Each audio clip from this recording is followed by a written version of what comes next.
It is Thursday, the 18th day of June 2020. Glad you could join us right here on TV47 Morning Edition as we take a look at what is happening on Matters News. This is Morning Cafe with me, Linda Alela.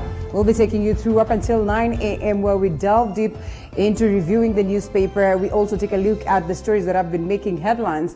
And most importantly, we have comprehensive conversations with specialists, analysts on matters politics right here in the country. Indeed, we take a look at the state of politics in Kenya amid the battle of COVID-19. Politics has found its way through once again. And this time around, it's getting bigger, better, tighter, tougher, messy, noisy, name them. And we'll be here to crank and to take a look at what exactly this means for the people of Kenya, even as we are ahead. And you know, a majority of politicians eye the 2022 year. I mean, some of them arguing that it is important that we go through a referendum, President Uhuru Kenyatta being amongst them, while others argue that it is not necessary to take Kenya through that process. That could be very expensive, yet we have come from, I know, a situation whereby we had two elections consecutively, and we also proceeded to a point where we're battling with so much so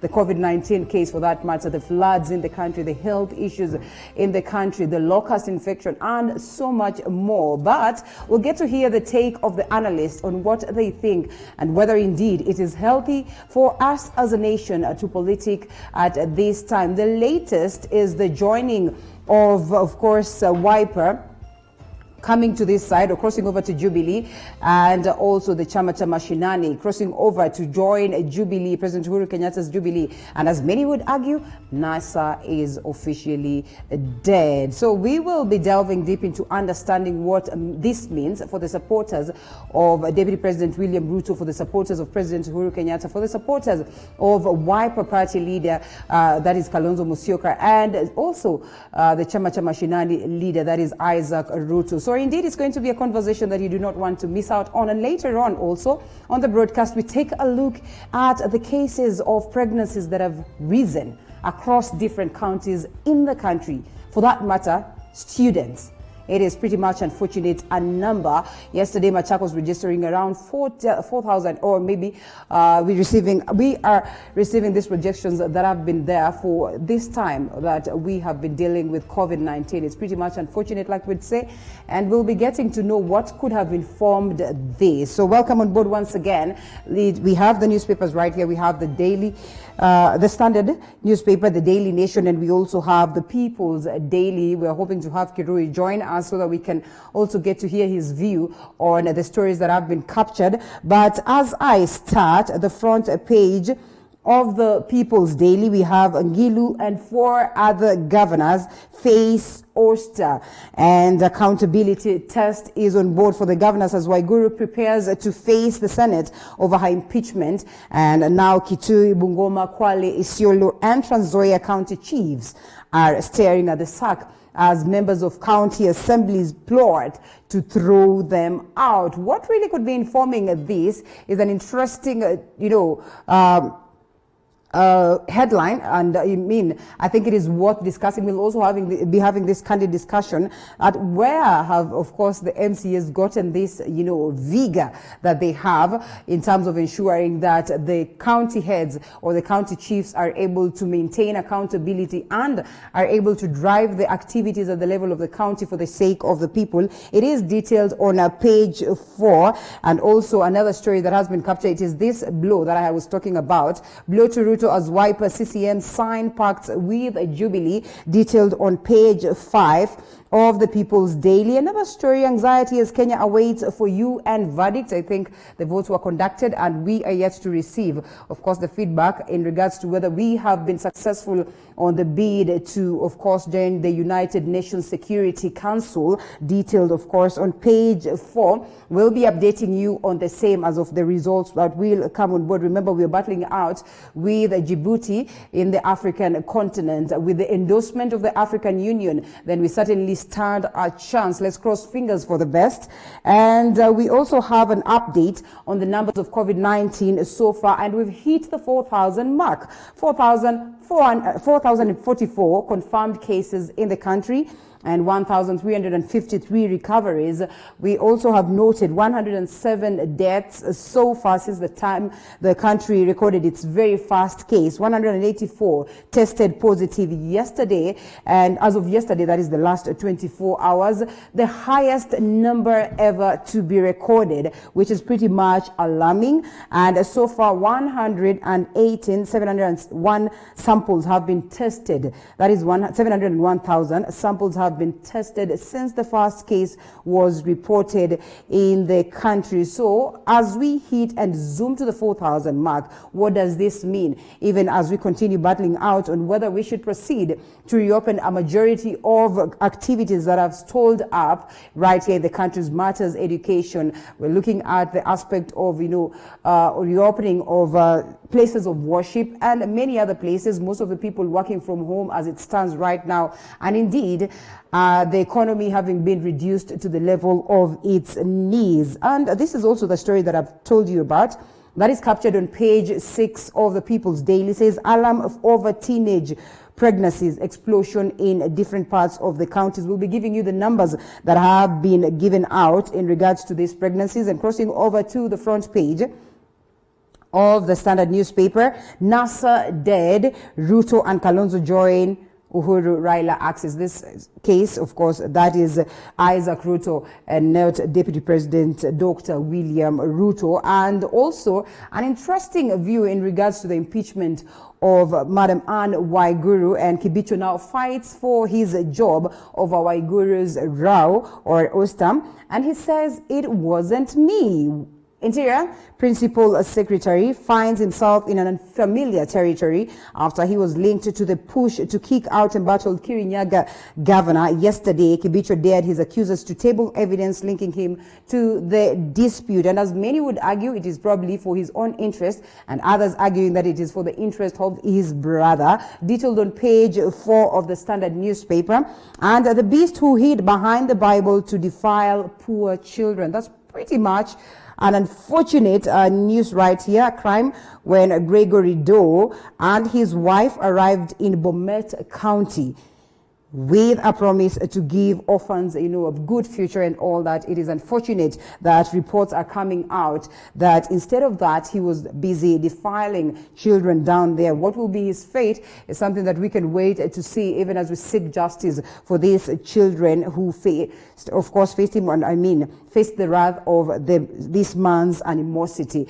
And another story that has been captured also right here, the COVID-19 cases that we have already touched on, and how coronavirus is saving defaulters from auction, also detailed on page 25 of the Standard newspaper. So let's get a little bit inside on the details, and we'll conduct fair process, says team probing WAIGURU'S Oyster Special Committee fights of claims that it has been compromised to absolve the governor of any wrongdoing. Remember, amid the numerous intense lobbying processes that were there towards ensuring that at least the people who are going to sit Madam Anne Waiguru down, so at least she can go and present her case, will be the 11 senators. That was deliberated by the senators, 45 voting in favor of the 11 member committee and 14 voting against that. So of course 45 members carried the day, and indeed she'll be facing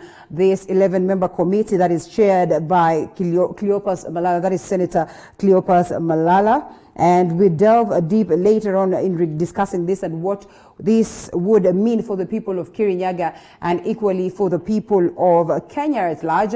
Remember, this is a test on matters devolution. We've seen the impeachment of Ferdinand Waitutu successfully, and we wait to see whether indeed this is also going to be the case. This, amongst the first women governors in the country, Madam Waiguru, alongside, of course, Kitui Governor, that is Charity Kaluki Ngilu, and of course the late Joyce Laboso, who was the Bomet governor. It's pretty much unfortunate. Also a test on matters to that gender rule right here in the country, which is a constitutional requirement that we've not been able to successfully achieve. Yeah. So we'll be taking a look at that later on. We get to have the view of the panelists that we'll have on board. Use handshake to develop regions, leaders are told. And as it seems like the handshake has been more of a divisive factor as opposed to something that would bring people together, and lots of questions rising in regards to the same. So members of parliament from Homa Bay County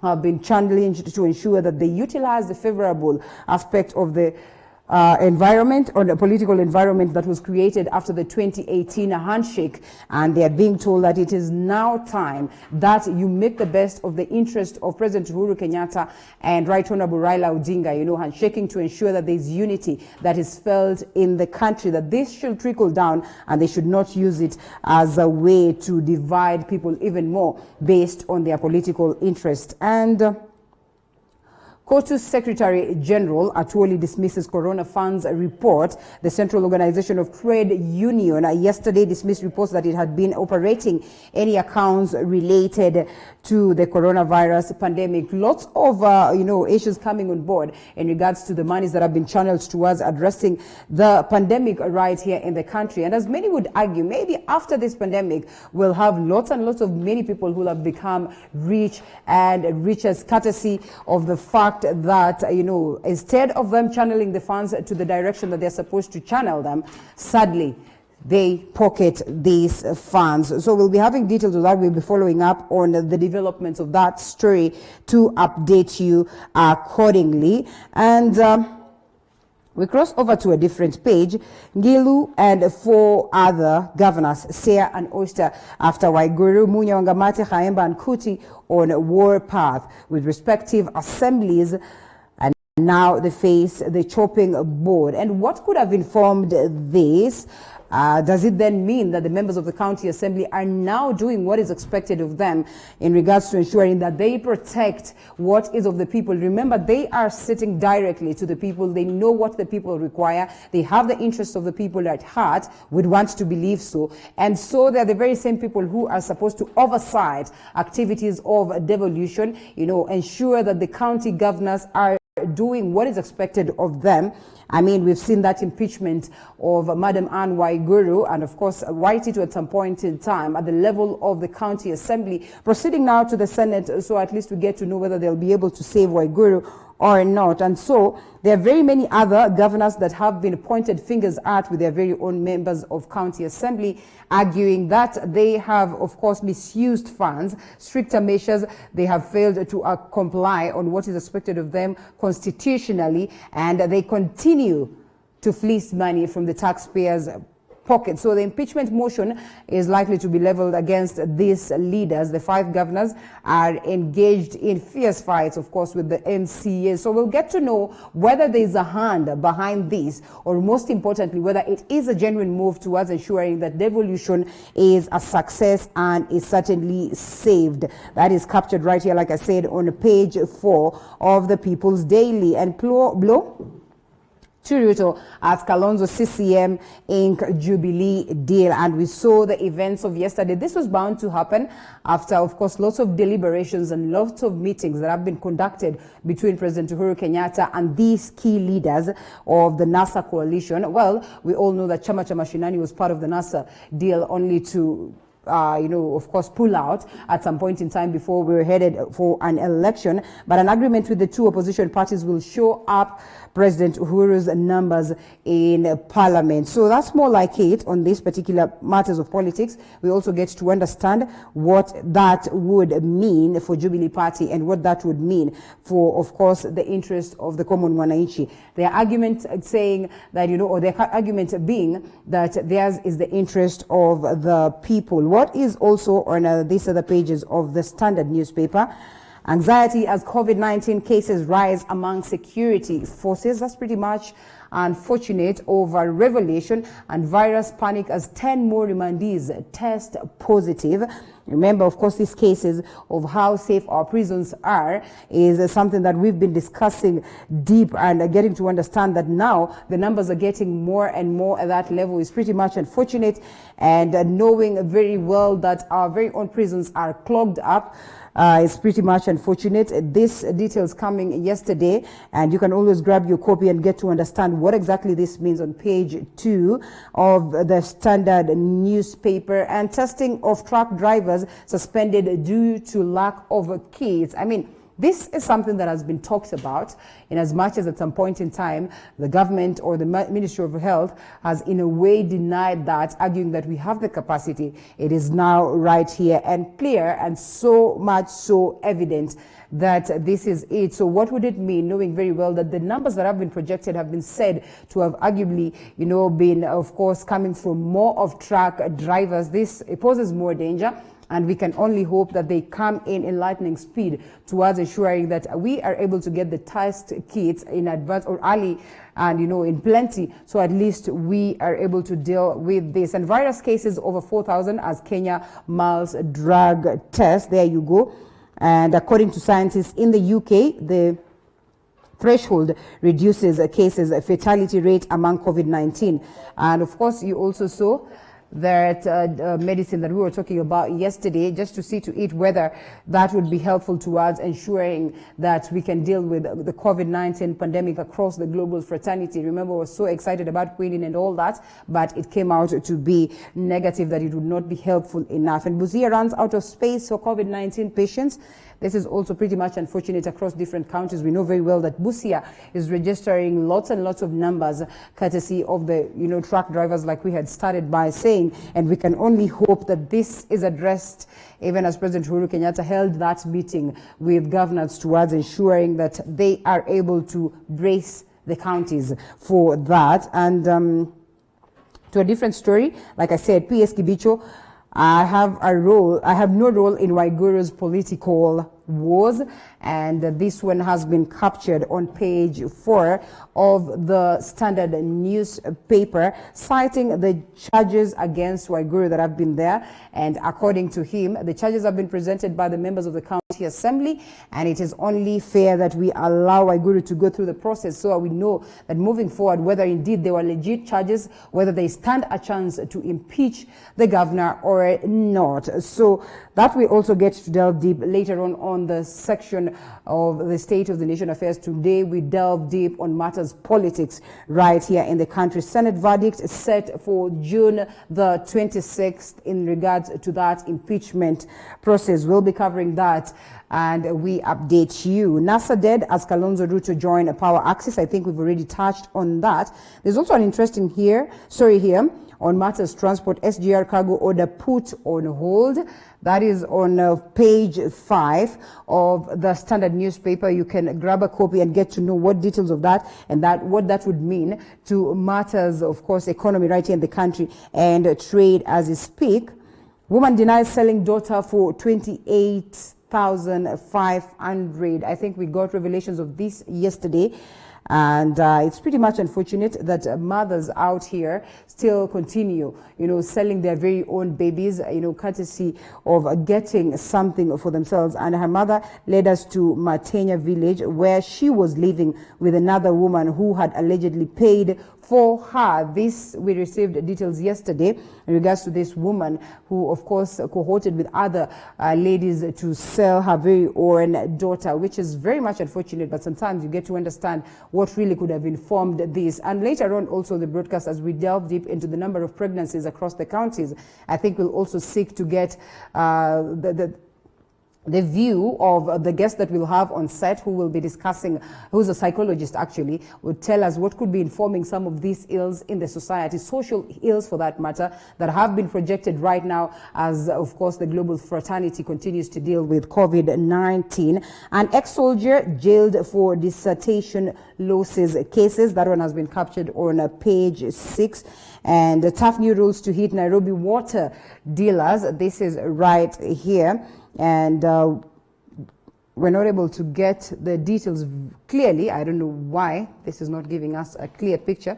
But yes, on matters, issues to do with water, we've noticed that there will be some bit of rationing even as the county government continues to grapple with the aspect of water. So you can grab your copy and get to know what is detailed on page 7 in regards to that story of the standard newspapers. And coming back to the People's Daily, another story here, teenage pregnancies linked to drug use. Wow.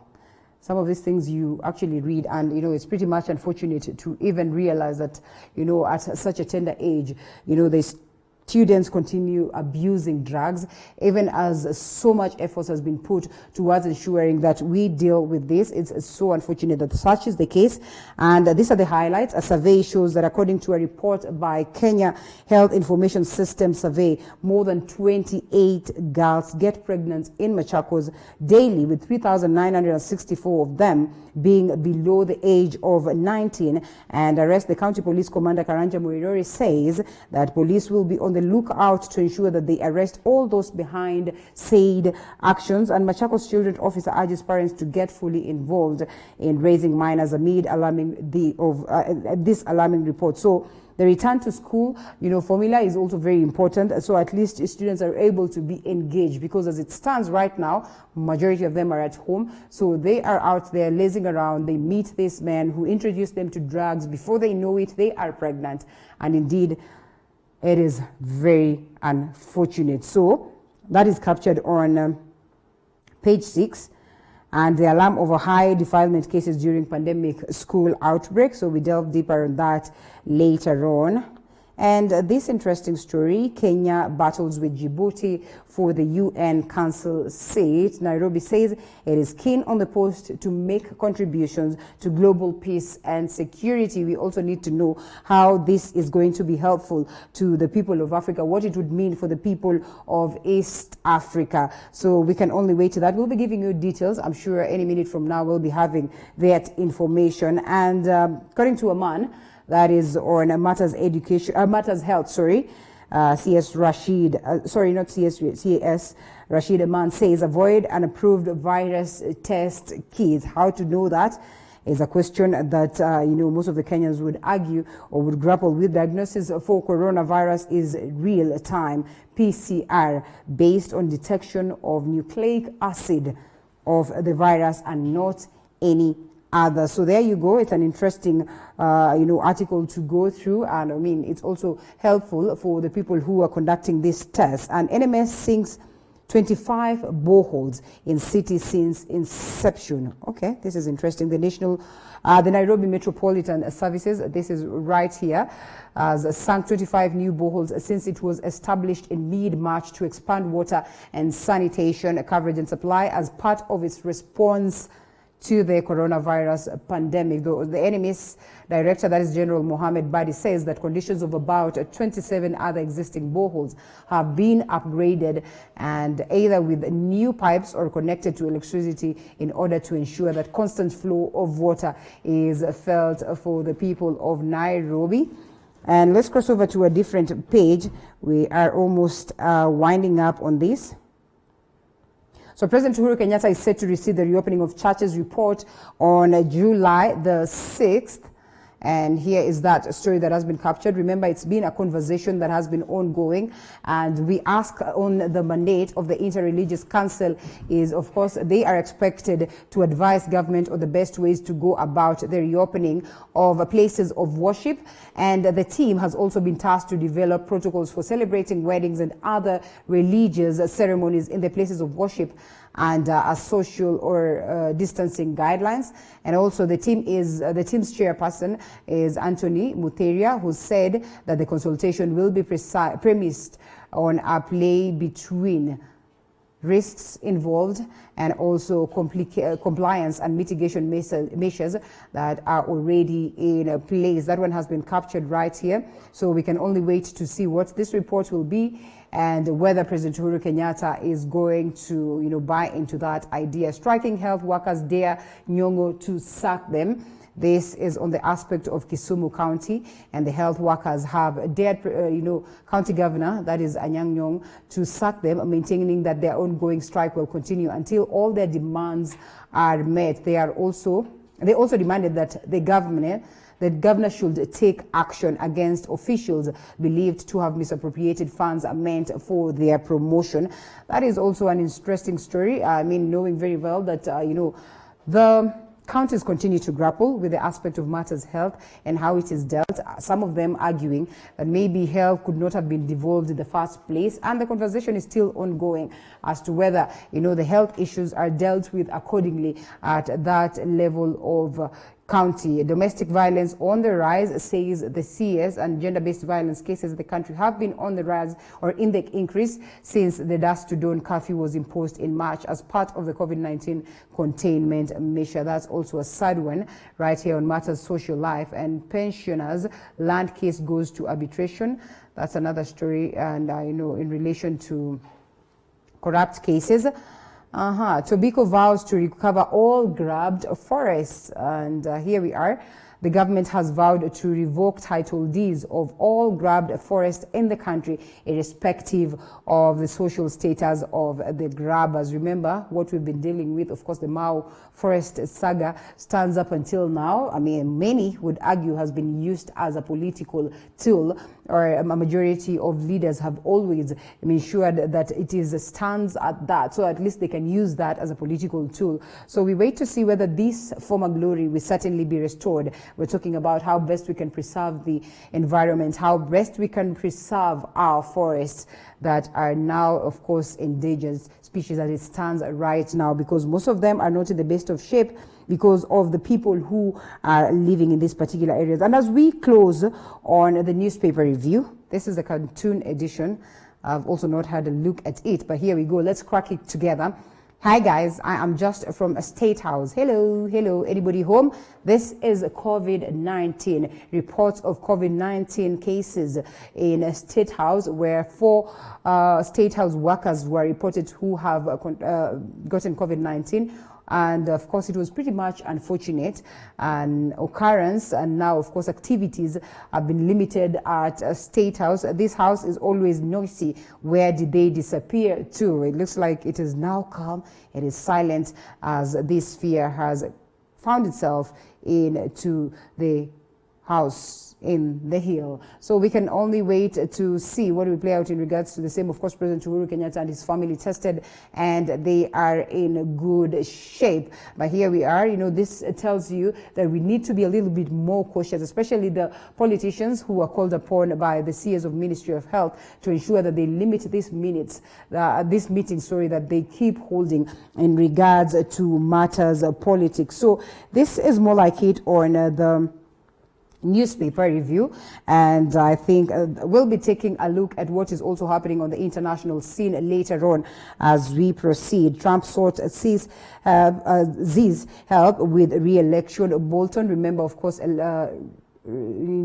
America is amongst the countries that is headed for an election, and the biggest question would be, as we grapple with COVID-19, are they able to proceed and handle this election? And India and China exchange protests over clashes. This is a story that is developing. We can always capture that. This is courtesy of BBC, and we'll be updating you on what is also taking center stage on the international scene. There's so much so, but because of the aspect of time, we might not be able to touch this. This has been ongoing on a George Floyd protest. Brother makes impassionate plea to the United Nations. So this has been ongoing. We also, of course, his burial procedure and requiem mass, and pretty much unfortunate that we still continue to grapple with the aspect of racism across the world. We can only hope that these voices of reason are able to bring sanity in regards to them, so that at least we can all make the world a better place. On that note, we take a short break, and I'll be coming back with more news that have been, of course, compiled by my very own team. After this break, Morning Cafe will be back.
Let's cross over to Morning Cafe news, and we start off with matters politics. Jubilee Party has formally signed a cooperation with Wiper Party and Chama cha Mashinani. The pact was signed at the Jubilee Party headquarters after a closed-door meeting. Now, this move coming just days after a similar pact between the ruling Jubilee coalition and KANU. Elizabeth Mutuku reports.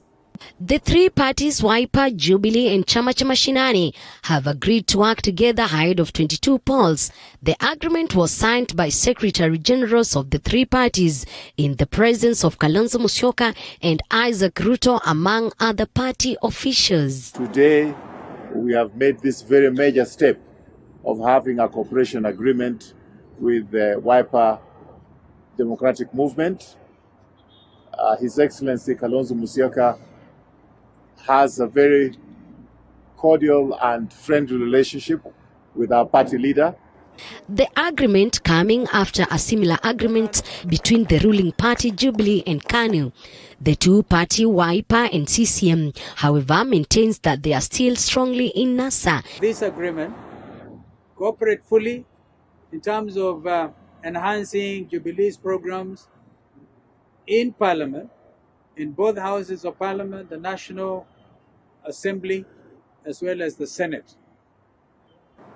Tumekuja kama Wiper kuhakikisha kuwa msimamo uliochukuliwa ni chama cha Jubilee kama inavyoongozwa na Mheshimiwa Uhuru Muigai Kenyatta wa kutufanya sisi tuwe kitu kimoja kama nchi. Hilo ni jambo la maana sana.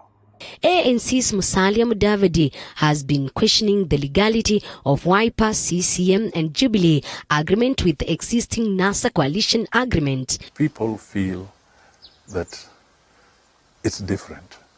Why not gather the courage and formally put it on pen and paper and say you have exited NASA because you prefer to make a certain arrangement? The Jubilee Party has been seeking numbers in the parliament with a split party on Tanga and Kieleweke faction. We are opening a new chapter in this country. This is indeed the first period in history in which we will have a peaceful period of development between elections to the next elections. And we want immediately after that election again, the leaders who will be elected and those who will not win should come together and ensure a peaceful country. And it could not have come at a better time like now, when the entire world, let alone Kenya, is ravaged by COVID-19. It would not have come at a better time when we have BBI at hand, which as a party we have already bought in. ODM leader Raila Odinga has been working with President Uhuru Kenyatta after the handshake and other NASA coalition partners claimed were left out. The three-party agreements comes amidst looming cabinet reshuffle, and now it's a matter of time to see whether this shapes the politics of the country. Elizabeth Mutuku, TV47, Jubilee Headquarters, Nairobi. Now, we are not privy to give information about the status of COVID-19 infections at State House. This is according to Health CAS Rashid Aman, who refused to give details on, of course, the situation of the reports of COVID-19 at the House of the Hills. Let's take a look. Just 2 days since news broke out about 4 State House officials testing positive for COVID-19, concerns from all over are evident, with the Health CAS saying he is not privy to provide more information about the status of infections in State House. Speaking during the daily COVID-19 briefs, Dr. Aman further cautioned on the use of fake testing kits by private lab that give a false positive to patients, thereby causing unnecessary panic. For those who are vending these tests, we also want to caution them not to misrepresent the utility of these RDTs in diagnosis of COVID-19 disease.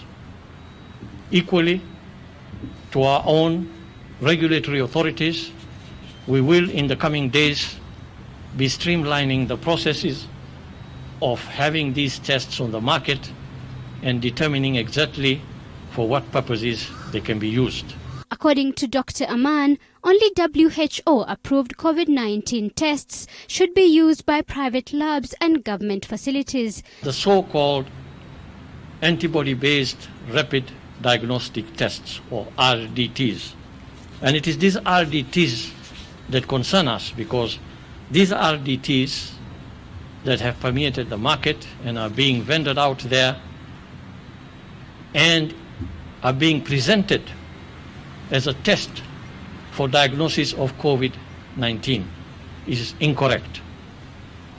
As far as the position of the ministry is concerned right now, the only test that can diagnose and state that an individual is positive for COVID-19 is the real-time PCR test.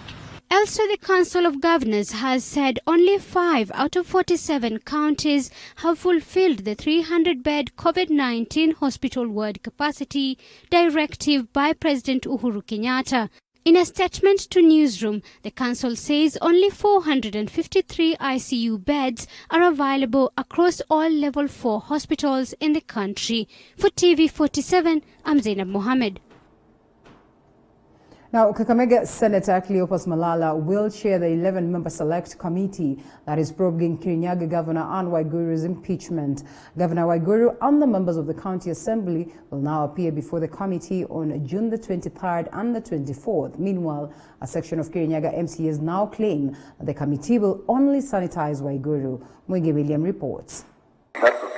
Kakamega Senator Cleopas Malala will now chair the committee that has 10 days to table a report on the fate of Waiguru. Senate approved the committee where after 45 senators voted for the motion against 14 who opposed. Waiguru will now face the Malala-led committee, which a section of senators said will easily be compromised. Leave us to do some internal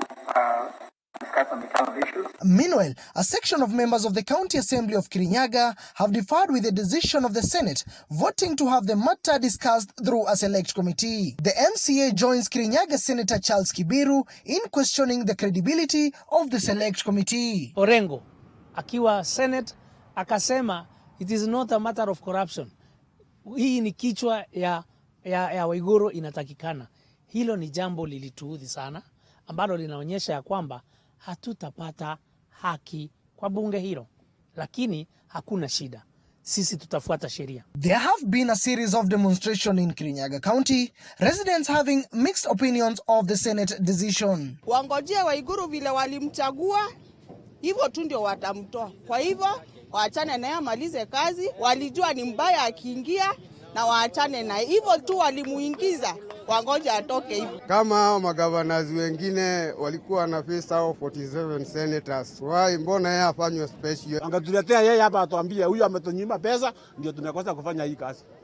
Sasa kama wao wanatoka hapa wanapeleka Nairobi alafu waanza kulipa watu pesa ya kwenda kulalamika huko wakiandamana, hiyo ni biashara gani? Hatukupeana kazi kama hiyo. Waiguru was ousted after being accused of misappropriation of public funds, among others. 23 out of 33 members of the County Assembly of Kirinyaga voted for the impeachment of Governor Anne Waiguru. Mwige William, TV47. Chaos erupted at the Wajir County Assembly yesterday afternoon after members of the County Assembly failed to agree on a change proposed at the Budget Committee. At least 4 people were injured during the chaos, forcing police officers to intervene. The House business was halted for a while during the chaos.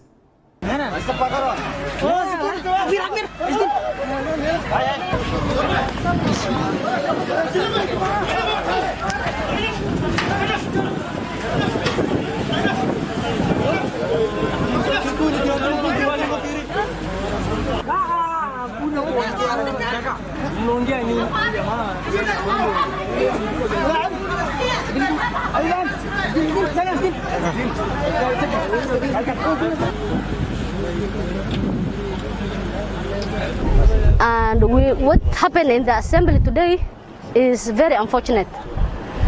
But it was not about the budget committee list. It was about the way it found itself in the order paper.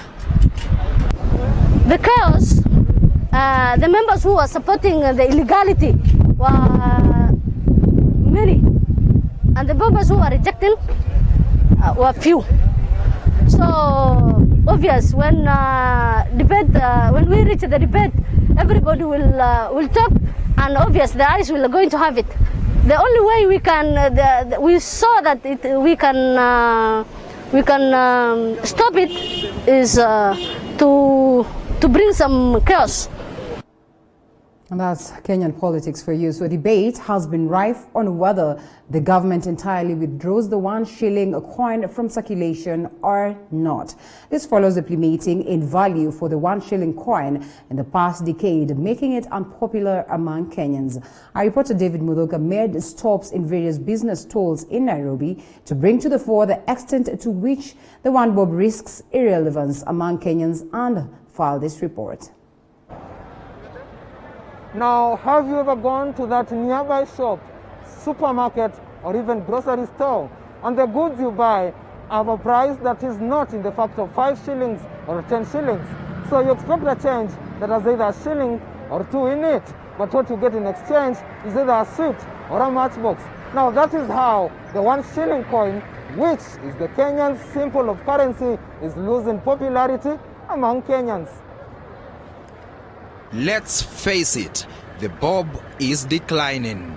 Once the pride of the Kenyan currency, the 1 shilling coin stands undesirable among most shoppers and sellers in the country today. A stop at various stalls in the city revealed the extent to which Kenyans no longer want the 1 shilling coin, citing a drastic reduction in value. Our first stop was at a shoe shiners along Nairobi's busiest avenues, the Moi Avenue. Here, to have your shoes polished to desirable perfection, you are required to pay 40 shillings. In my pockets, I had a 200 shillings note, a 20 shillings coin, and 20 1 shilling coins. In no time, my less appealing shoes were starting to restore their former sparkle, and it was time for me to pay for the services rendered. I decided to test the waters to see whether the shoe shiner will take my 20 shillings coin and the 20 1 shilling coins, and the response took me aback. Alafu ukienda supermarket unanunua kitu ama hata mama mboga ama wanasema aje? Mama mboga wanataka ile hata ile popore ndogo ama hiyo lakini mashilingi imesida. On why Daniel the shoe shiner was too quick to dismiss my 1 shilling coins. Ukata hiyo mashilingi ni sida kwa sababu hakuna mahali nitasabiraka. We did not give up. We decided to buy some fruits, and our next stop was at a fruit vendor's makeshift selling point a few meters from our ground zero. Here, a medium-sized tangerine costs 30 shillings, and a small-sized tangerine costs 20 bob. I went for the 30 shillings tangerine, and as I handed my 20 shillings coin and 10 1 shilling coins to the vendor, the response was getting predictable. Mashilingi hapana.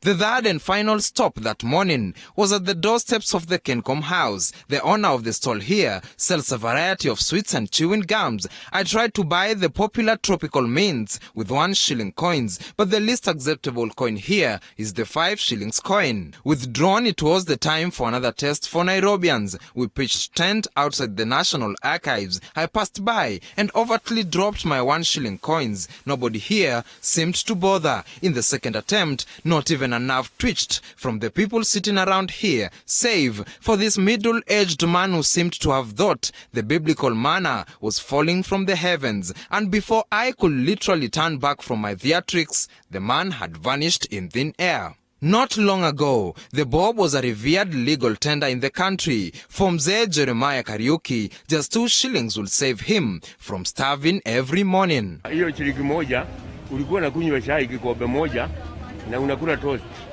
ni shilingi 2. Alafu ile ingine nabakisha siwai kuna 20.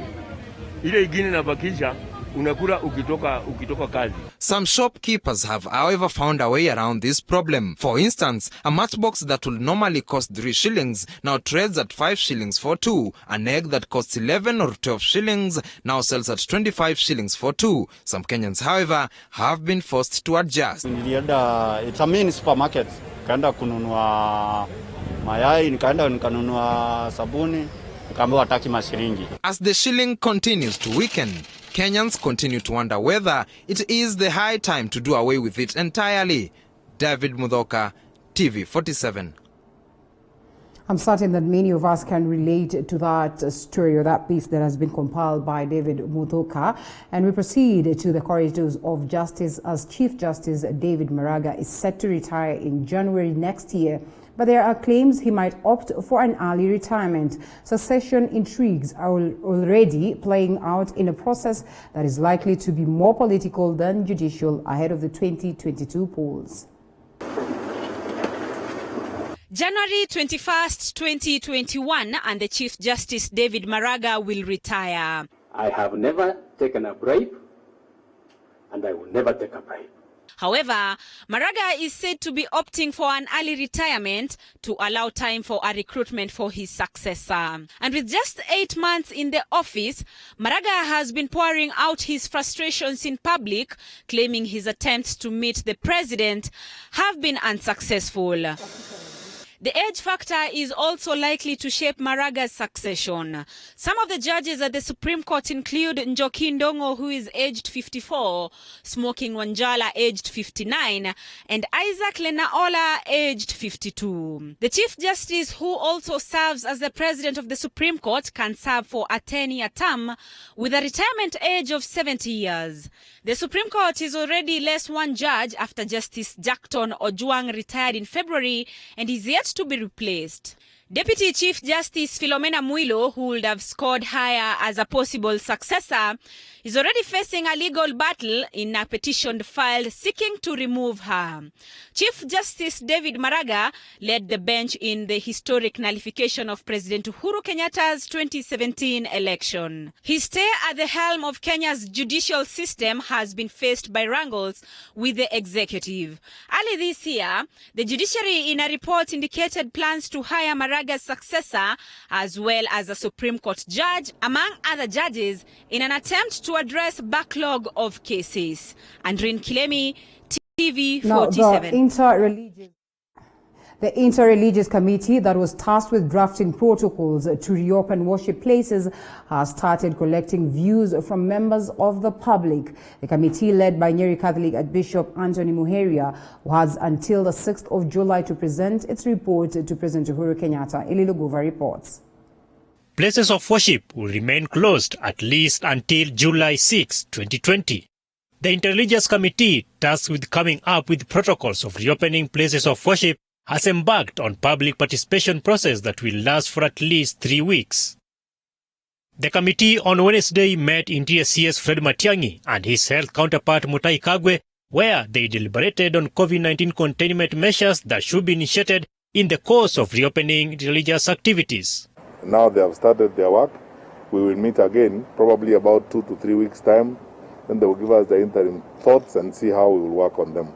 So my brother, Minister for Health, and I feel that let us let our religious leaders deliberate. The committee, chaired by Nyeri Catholic Archbishop Anthony Muheria, consists of 18 members drawn from various religious groups. The team is required to submit recommendations to the President through the National Security Council not later than 6th July 2020. We know it's a play between the risks involved and the compliance and the mitigations that we put. If we really decide to emphasize how we are going to defend and protect ourselves and our families, then it becomes easy to actually work out ways in which we can have those kind of gatherings. It's more than 2 months since the suspension of religious activities in the country, and the Interfaith Religious Committee that has been introduced today will be responsible for formulating policies and measures that will be observed before and after reopening of religious activities in the country. Eli Logova, TV47, Nairobi. All right, and that story by Eli Lubova takes a morning cafe for a short break. We'll be crossing over to matters current affairs. And remember, today we delve deep on the politics of the nation. Take a look at the WAIGURU politics. Take a look at the Jubilee politics. We take a look at the politics between the judiciary and the executive, which is clearly politics. And we also delve deep into understanding these impeachment talks at levels of counties. With that and much more, keep it right here. We'll be back.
And the Morning Cafe is back. We're crossing over to matters of politics. This time around, on the current affairs segment, we just talk about the politics in the country. So much has been happening. I think for a moment, sometimes I feel like we are hypocritical when we say that it's too much politics, because sometimes when it is not there, we in a way miss so much of politics. So joining me this morning is Edgar Kosgei and Kirui Kilishia Hassan, both analysts. They're going to take us through what their thoughts are on matters of politics. Good morning, gentlemen. Good morning to you, madam. Yes, don't you think you had missed politics after COVID-19? You can tell from the excitement on your voice, Edgar. Things are different right now, Linda. Yeah? Why do you say things are different? Yeah, things are different right now because as you can see, I'm far away and I'm on Skype. Yeah. Things are different. Things are thick. But it looks, kwani huko kwenye ni wapi? Ni kama ni saa 6 tayari. No, unasikia jogo iko inawika hapa nje. Well, nice. Good to have you anyway. So when we say things are different, you can clearly tell that things are also different on politics. Kirui umenyamaza sana. I mean, things are different. Politics of the nation. What do you make of what is happening as at now? The different issues. I mean, look at ANC. Look at Jubilee Party. Look at Wiper Party. Look at Ford Kenya. Look at ODM. I mean... Okay, madam. To the best of my understanding, what is happening now actually it is a game of numbers whereby you find some parties like CCM, parties like Wiper trying to join Jubilee in the aftermath of this COVID-19. In that sense, I just want to say, what is happening now? It is actually trying to waste our time because we are now fighting this menace of COVID-19. But you find at the same time, people are engaging themselves in politics. People like Chama Shinani, Wiper, doing all those things. But in the recent, they are doing nothing. We are not getting anything from them because you understand very well, politics has been taking the center stage even in the aftermath of this one. We will see nothing coming from these people. So I don't think these people are trying to help our taxpayers at this point in time. All right. Edgar. Yes. Politics informs every other activity in a running nation. That's the reality of the matter. I mean, would we say then that it's an injustice for Kirui to claim that politics is wasting time as of now? Well, it is not an injustice. It is his own way of viewing things. As you have said, politics affects everything, everything running in our country. Everything revolves around politics, and good politics results in good life. That is what President Moi told us. And if we don't play this politics the way it should be played, Linda, it might cost us as a country. And if we are trying to unite people, we might end up dividing the country more. Why do you say so? Why do you say so? Because if it's an aspect of being unified by the leadership, you can clearly tell that a lot of leaders now are joining the Jubilee Party. So it's going to be a whole big house, and definitely their supporters will follow through. So would that mean dividing the country or making it more united? Well, Linda, at the back of your mind, I know what you're asking. Yes, thank you. So answer that one. Now, Chama Shinani joining Jubilee. Wiper Party joining Jubilee. But these people are saying they have been working with the president for a year now. This one, NASA. NASA de facto leader is Raila Odinga. Okay. Who made a handshake with President Uhuru Kenyatta without consulting the other people of NASA, without asking Mudavadi, without asking Wetangula. He just woke up one morning and we saw it in our national television. What we need to ask ourselves is one thing: are they uniting the country or breaking the country? In this matrix, where is everyone in this matrix? Or are we coming slowly by slowly? We have seen Kanu coming in, and we have seen now Chama Shinani, the party next to my home, our Isaac Ruto, and Kalonzo Musyoka coming in. Is it unity or are we breaking the country more. Where is Jubilee in this? Is this a full Jubilee house or it is a half Jubilee house? Right. Okay. Yes. That seems well, interesting views. And Kirui, I'd love you to come in hitting hard, whether you're in agreement with what Edgar says. And as it is. Okay, madam. Right, yes? Let me respond to my brother. You know, for sure, politics is a game of numbers. And the main reason as to why some parties are coming together to form coalition, the primarily objective of forming a coalition is to win an election. So at this point in time, we don't have any election. It is only that in the next 2 years we will have election. So when you see the CCM party joining Jubilee, Wiper party joining Jubilee, it is just an exercise in futility, because at the end of the day, who doesn't know the history of Kalonzo Musyoka politically? Isaac Ruto, what kind of an input can offer the Jubilee government? Because at the same time, you find CCM as only one member of Parliament from Jevalungu constituency. And probably this paints a different picture, different from what you say, that the primary reason why parties come together is in the interest of an election. And obviously, if we do not have an election, there's that aspect of a referendum, which I would love Edgar to react to. But before that, don't you think then it's playing out a little bit different this time around? Because yes, there's no election now, and then we are seeing these leaders coming together. Maybe it speaks volumes, or in the interest of course, the common Mwananchi, towards ensuring that there's unity that is felt in the country. Because face it, there's been a lot of division after a numerous and a series of polarized elections. Madam, for sure, when we talk about the unity, what kind of a unity is that? When you see the Jubilee itself is dividing. You find some of the members being with all those shenanigans that has been happening in both houses, National Assembly and the Senate.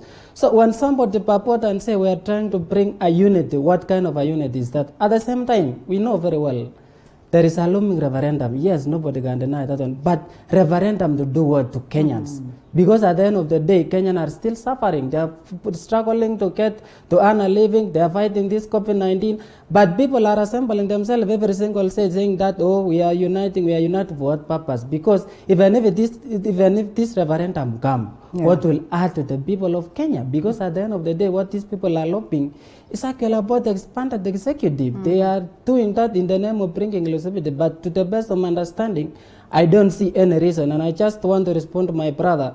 I just want to say categorically that political parties form a coalition to win an election. At this point in time, we don't have any election. When it's come to the issue of a referendum, the issue of a referendum will be debated in the National Assembly and goes to the Senate. So what I know about this coalition is actually they just want to get numerical facts in the National Assembly and the Senate, so that when the motion comes to the National Assembly, it will be easily debated and passed. Otherwise, there is no any other reason whatsoever why. But there are changes within the Constitution or a referendum that, there are changes within the Constitution that will certainly require a referendum. Before you delve deep into that, Koske, we come to you. Yes, there's obviously no election, until 2022, if at all we're not going to change the Constitution. But in the event that we change the Constitution, you know very well that if a referendum is required, then there's that need for people coming together. And the people who endorse the referendum changes then will proceed to probably carry the day or not, based on how well they will have convinced the common Mwananchi. So in this case, do you suppose that it is in the interest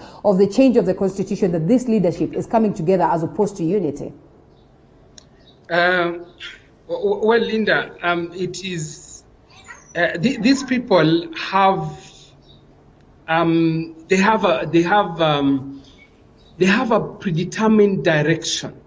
They have a predetermined direction of where they want to be. When you see them coming together like that, it is all a matter of political games. When you see Isaac Ruto coming forward, when you see Kalonzo Musyoka coming forward and uniting with Uhuru Kenyatta. In fact, Kalonzo Musyoka said, you would have seen Uhuru Kenyatta here signing with us this document here.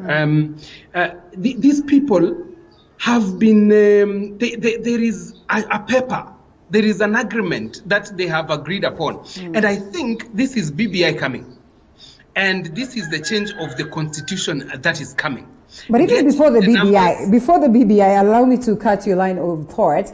Before the BBI, we have seen some, Wiper party leaders saying that, we also need to have something.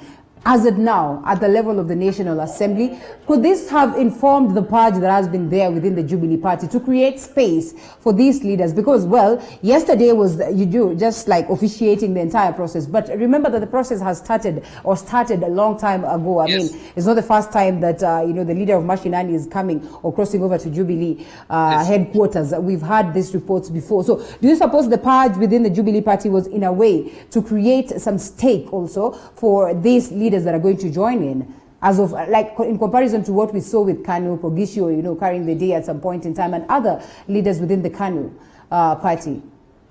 Yeah, the coalition pact is an assurance that that your interests are being taken care of, so that we are not going to have something like a verbal talk about, oh, your interests are being taken care of. It is now in paper that Jubilee is working with Chama Cha Mashinani and is working with Kalonzo.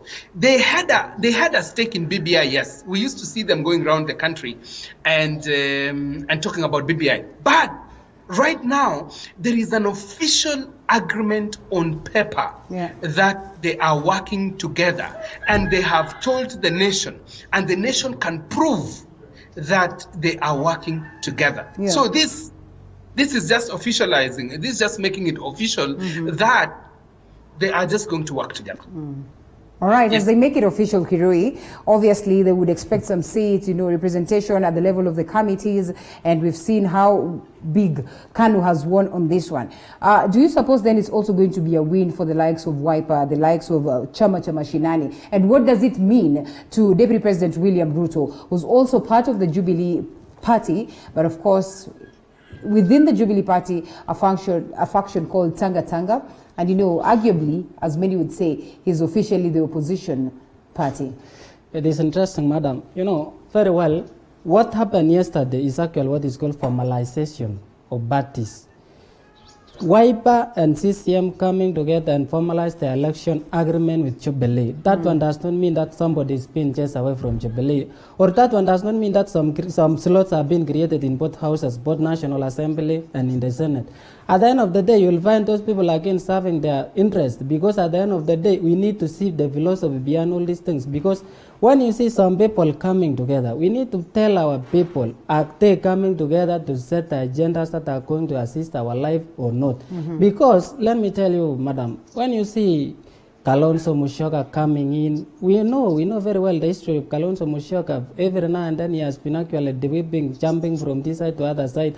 Isaac Ruto, because at the end of the day, what Uhuru Kenyatta needs is only numbers in both houses, Senate and the National Assembly, so that when the issue of referendum comes, it will be easy, debated and passed in the National Assembly. Why is it so much so about personalizing these people and not looking at the entire party? Because then again, you saw also Chiraum Ali Makweri also being part of, was the chair, signing in this process and everything. Why is it then that it's about Kalonzo Musyoka, it's about Isaac Ruto, and not about the entire parties?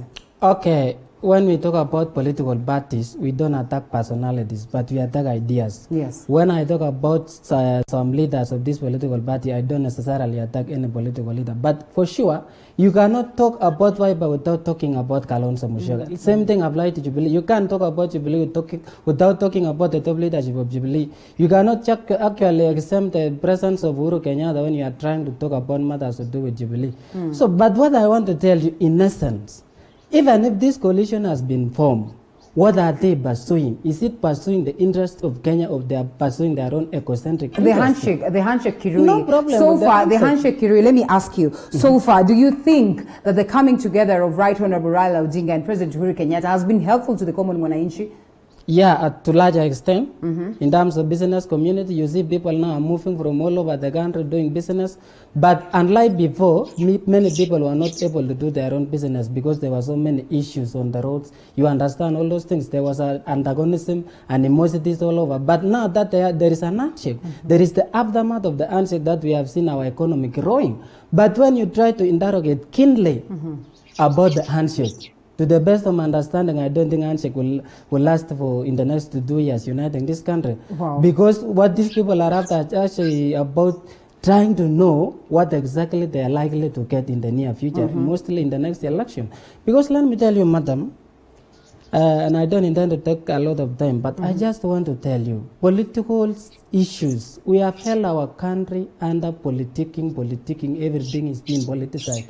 When will the people of Kenya now get the value of their money? Because at the end of the day, those people are subjected to taxation. But you find their political leaders, they are busy doing all those things, you know, at the end of the day, they will get something for their own. But the people of Kenya, the citizens of Kenya are not getting anything. So I just want to tell you shortly, Wiper coming to Jubilee and CCM coming to Jubilee. The fact I know, CCM has only one member of parliament coming from Chebalungu constituency, and Wiper has around 15, if not 16 members of parliament. So at the end of the day, BBI will come and it will be debated in National Assembly. But I know it will see the light of the day because what is very important is about the numbers. Both parties are coming, all these political parties are coming together and pass that thing. But at the end of the day, if the BBI pass, what will we get as Kenya? Because what these people are after is actually like expanded executive, creating the position of Prime Minister, Deputy Prime Minister, all those things. But in essence, where is Mama Chiko? Where is Wanchiko there? Where is Wairimu? Where is Kibet in Bomet? Where is Wesonga in Bungoma? We need to see those people being incorporated together, getting the value of their money. So, to the best of my understanding, I don't think this formalization of political parties is going to help this country. I don't think. Well, interesting right there. And I think I need to hear Edgar react to that. But before you even react to that, I think I'll ask this question. Lots of realignments playing out. And, well, sadly, your names betray you, Kosgei and Kirui. And not to tribalize this in any way. Yes. What does it mean for Deputy President William Ruto now that we have key figures coming from the Rift Valley region to join the Jubilee Party? Can we say that, you know, at this point, Jubilee can comfortably let go of Deputy President William Ruto in as much as they are bound together constitutionally? Okay. I wasn't sure whether the question was mine, but let me yours. Let me just answer it like this. Now, if the factor of the Deputy President is no longer there, there is no need for the continual purging of the Jubilee Party. Purging of the Jubilee Party is all about ridding of the members of the Tanga coalition. The change of the Senate leadership was about to rid of Ruto's people. The change of Parliament leadership was about to rid of the Ruto people. Ruto factor is so big. And I can tell you for a fact that Kenyatta is scared and he is scheming day and night to remove Ruto from the thoughts and the leadership of the countrymen. But one thing he is forgetting, that Ruto ran to the ground, to the people in the ground. And right now, whatever he is doing to William Ruto, I'm not saying that because he's my brother, but whatever he's saying... Is he your brother? But isn't that just politics? Politics is a game of interest. So right now, probably, the interest of what Ruto was bringing on the table is no longer needed. So, I mean, isn't it just fair politically to drop him? It's not that it's no longer needed. They even don't know how to remove Ruto now that even his numbers are surging on the ground. Fighting someone somewhere and he is not dying is another story altogether. Now, they have to change tact and they have to go to Mwananchi. Right now, Mwananchi knows that there is an underdog who is being victimized somewhere. What is about this underdog who is victimized? Their strategy has to change. Uhuru Kenyatta's strategy has to change. This one of corruption things or let's head to this direction will not work. Let him go face the people of Kenya and let him go campaign against William Ruto down in the grass. Otherwise, it's not going to work. All right, okay. Kirui, we might have to release you based on, of course, the fact that we also have the next guest that is coming in. But we cannot release you without having, to hear from you. I mean, generally, let's overlook what is happening in Jubilee Party and Wiper and everything. There's been a lot of differences amongst the different party leaders, and we keep asking ourselves, Was multipartism indeed a blessing to us, or, you know, something that came on board to bring more confusions, especially when you look at all these differences and confusions that lie within? Madam, I just want to tell you, to respond on the issue of William Ruto, Yeah. you know, William Ruto is being fought not because of any other reason. Is he being fought? Even though Is I'm it a not battle? supporting his ideology. Okay. I'm not supporting his ideology, and because I'm not trying to talk about William Ruto because he speaks the language that I speak. But in terms of politics, ideologies, I don't support his ideology. But what is happening in Jubilee, the push and the war that is being engaged and fight left, right, and center in Jubilee is targeting William Samoei Ruto. But I just want to say, the reason is obvious, political issues. You know, William Ruto is rising every single day. So these people are not comfortable with this star. So they are trying to say what ways the best way and the best mechanism that we can use to support this guy. So you see NASA coming, you see WAIGURU coming, the only remaining political parties. But I just want to say it this way. Ruto himself has not complained, say for his, you know, foot soldiers, so to speak, from Tanga. You know, his lieutenant, his soldiers are busy complaining, busy lamenting all those things. But I just want to say, you know, in the 48 laws of Bowers, we normally say never outshine your master. Do you suppose Ruto has done that? Yes, he has done, absolutely. Okay. With the reason that, you know very well, one mistake His Excellency the President of Kenya made in the first term, 2013-2017, he made William Ruto to be look like a co-president. Right. Little did you know that William Ruto remained to be the deputy president. But the deputy president, William Ruto constitutionally, he's part of the presidency. It is part of the presidency, but you see, executive powers. William Ruto is our deputy president. He's not the president. So in this case, was this an undoing of President Uhuru Kenyatta or Deputy President William Ruto himself for outshining the boss? Who is wrong in this case? The one who is wrong, that's the reason I'm trying to clarify about the leadership of 2013-2017. Yeah. Initially, these people, the promise between Uhuru Kenyatta and William Ruto was good from the beginning.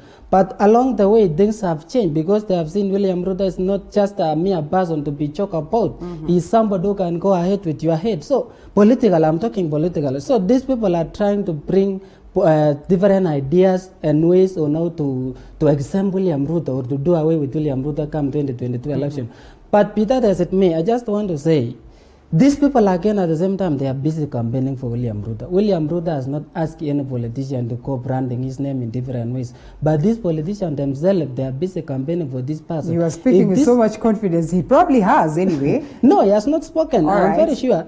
So if these people want to kill, I just want to say one thing, madam. If these people want to kill the ideology of William Ruto, the best thing is to remain silent, strategize, recruit, and see the best weapon to be used politically against William Ruto. But all these things which has been happening is all shenanigans. It does not assist.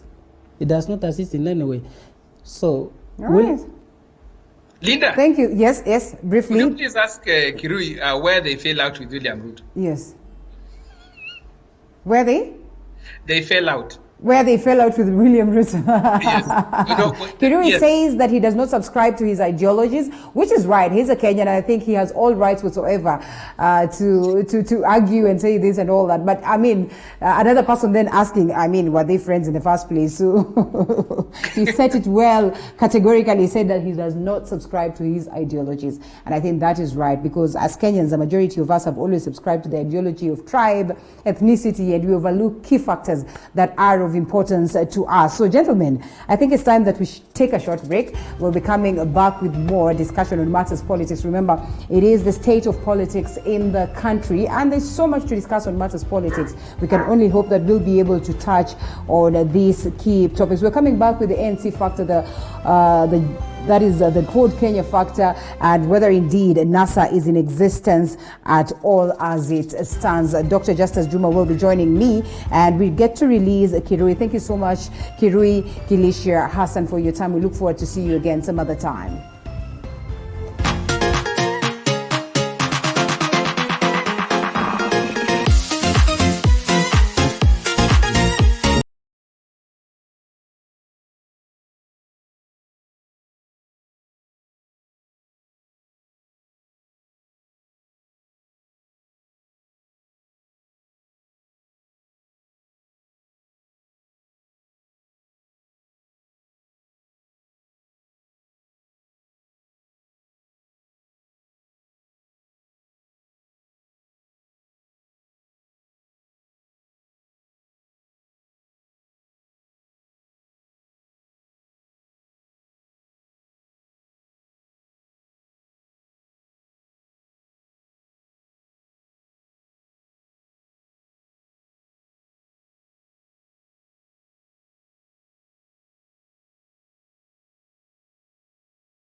Thank you for choosing to stay with us. And we're back with Edgar Kosgei.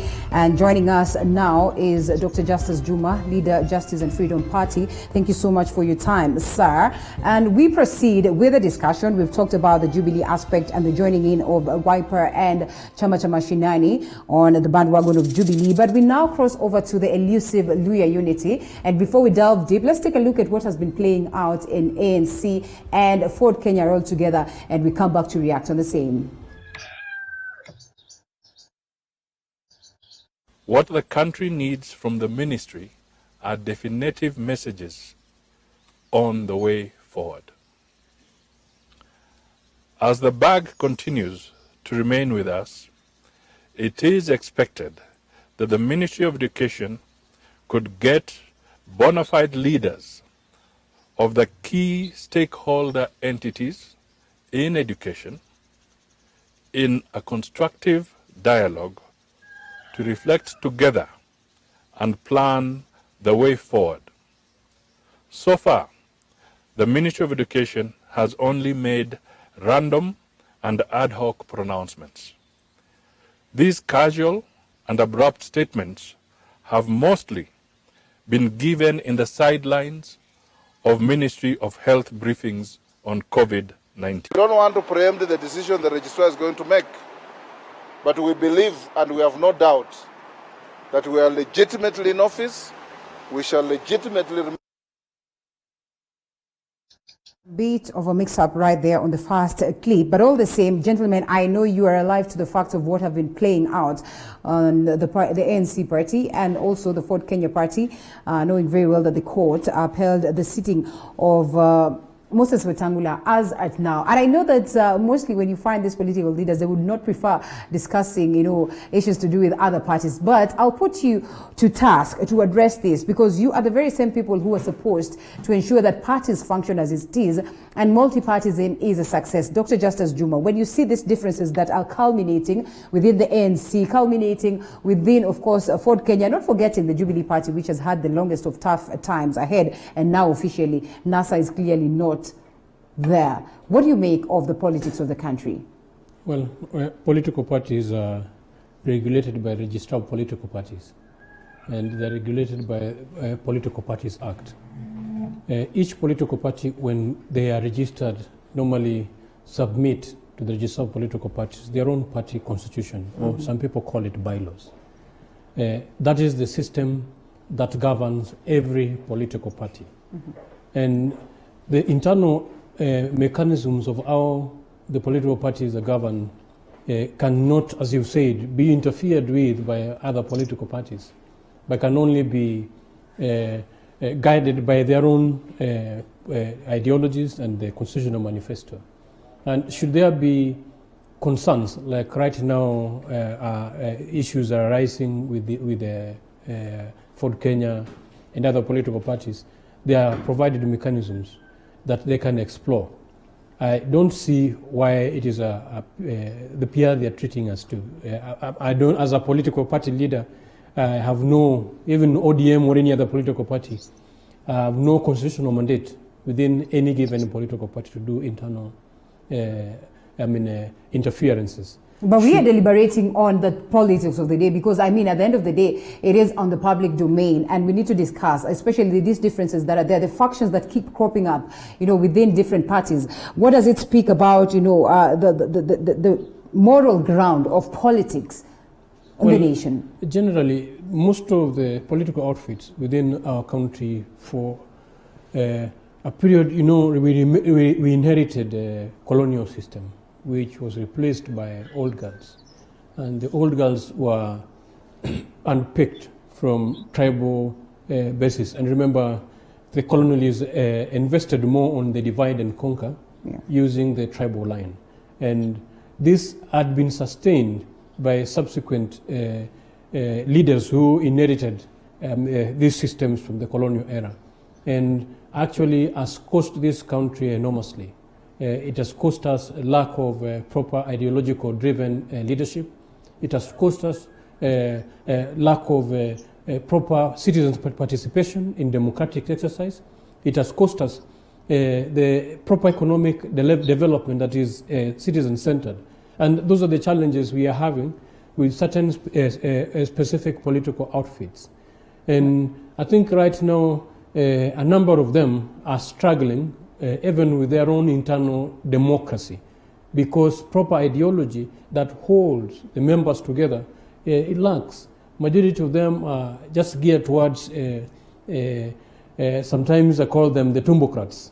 Those who think with their stomachs instead of thinking ideally around the interests of the nation. And these are the challenges we are facing today in our country, which need resolution. And this corpus will continue as long as political parties do not arrive or stand up to the current change request, which require Kenyans to be led, or parties to be governed by ideologies which are relevant to current dynamics of the society we live in. That would be a polite way of taking us back to when, of course, the colonialists had not set foot in Africa or in the majority of the countries that they had colonized. But that would be a huge conversation to delve deep into. And we would even ask ourselves whether indeed democracy is in existence at all. So, Edgar, coming to you.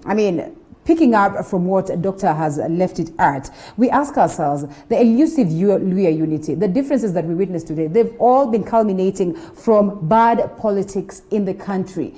What do we do moving forward? So at least we are able to sanitize this and we get some level of, credibility when we're talking matters politics in the country. Linda, I know you asked me a question about your community. Yes. Because I know where you come from. You have decided to proceed. Yes. But we have to talk about the reality in the country. Why are we uniting? Why are we talking about unity? Yeah. Is it all about Luhya unity on its own, or it's all about the Kenyan unity in itself? Right. Now, there's someone who was asking to be educated about a community being united. And he was saying that a community should be united to negotiate for the resources from the presidency. But that one, I think, is a wrong way of facing things as Kenyans. Right. So how are we going to talk as Kenyans when we are thinking communally, as in being a community people? Okay. Now, let me talk about Luhya community. How possible, before you even go to that, how Yes. possible is it for us to discuss politics, to talk unity without looking at these individual, tribes, ethnic communities and all that? Yes, Linda, it is possible to talk about community unity without thinking about community. Ujamaa in Tanzania? Yeah, no. It should idealistically, we should talk about unity as a nation without saying your name is Kosgei and your name is Linda. All right. That is the ideal way. But we have known our history to be, we are people who look back at home. We are people who are anchored back at home. We love our communities. I have my identity as Kosgei. You have your identity as from somewhere else, Yeah. And this is how we have run our lives since the time of Tom Mboya. Tom Mboya tried to explain that thing in his session paper number 10, but we have never gotten it. So, Linda, in the ideal sense of unity, we should be united as a country, distributing resources in a united way, going without thinking that I'm coming from a certain direction. That is ideal, and that is what should be done. But what is happening right now, we have to understand that we as Kenyans, we know that I come from a certain tribe, and the president comes from a certain tribe. So we have to solve issues like Kenyans. Well, I would want to argue it this way, that we say charity. I'll play the devil's advocate and say that charity begins at home. So probably we need to pick it from home first, from that family setup, cross over to the community, within yourselves, and then now extend that unity, extend that love across. But if this is not felt at that level of the ground, it becomes impossible to even come and unite the nation.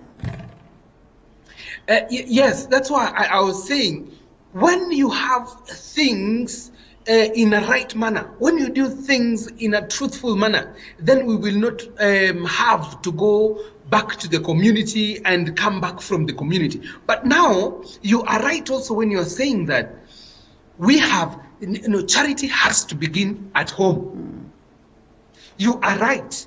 And if we start it that way, and if our hearts are open to unite the whole country from our home, then so be it.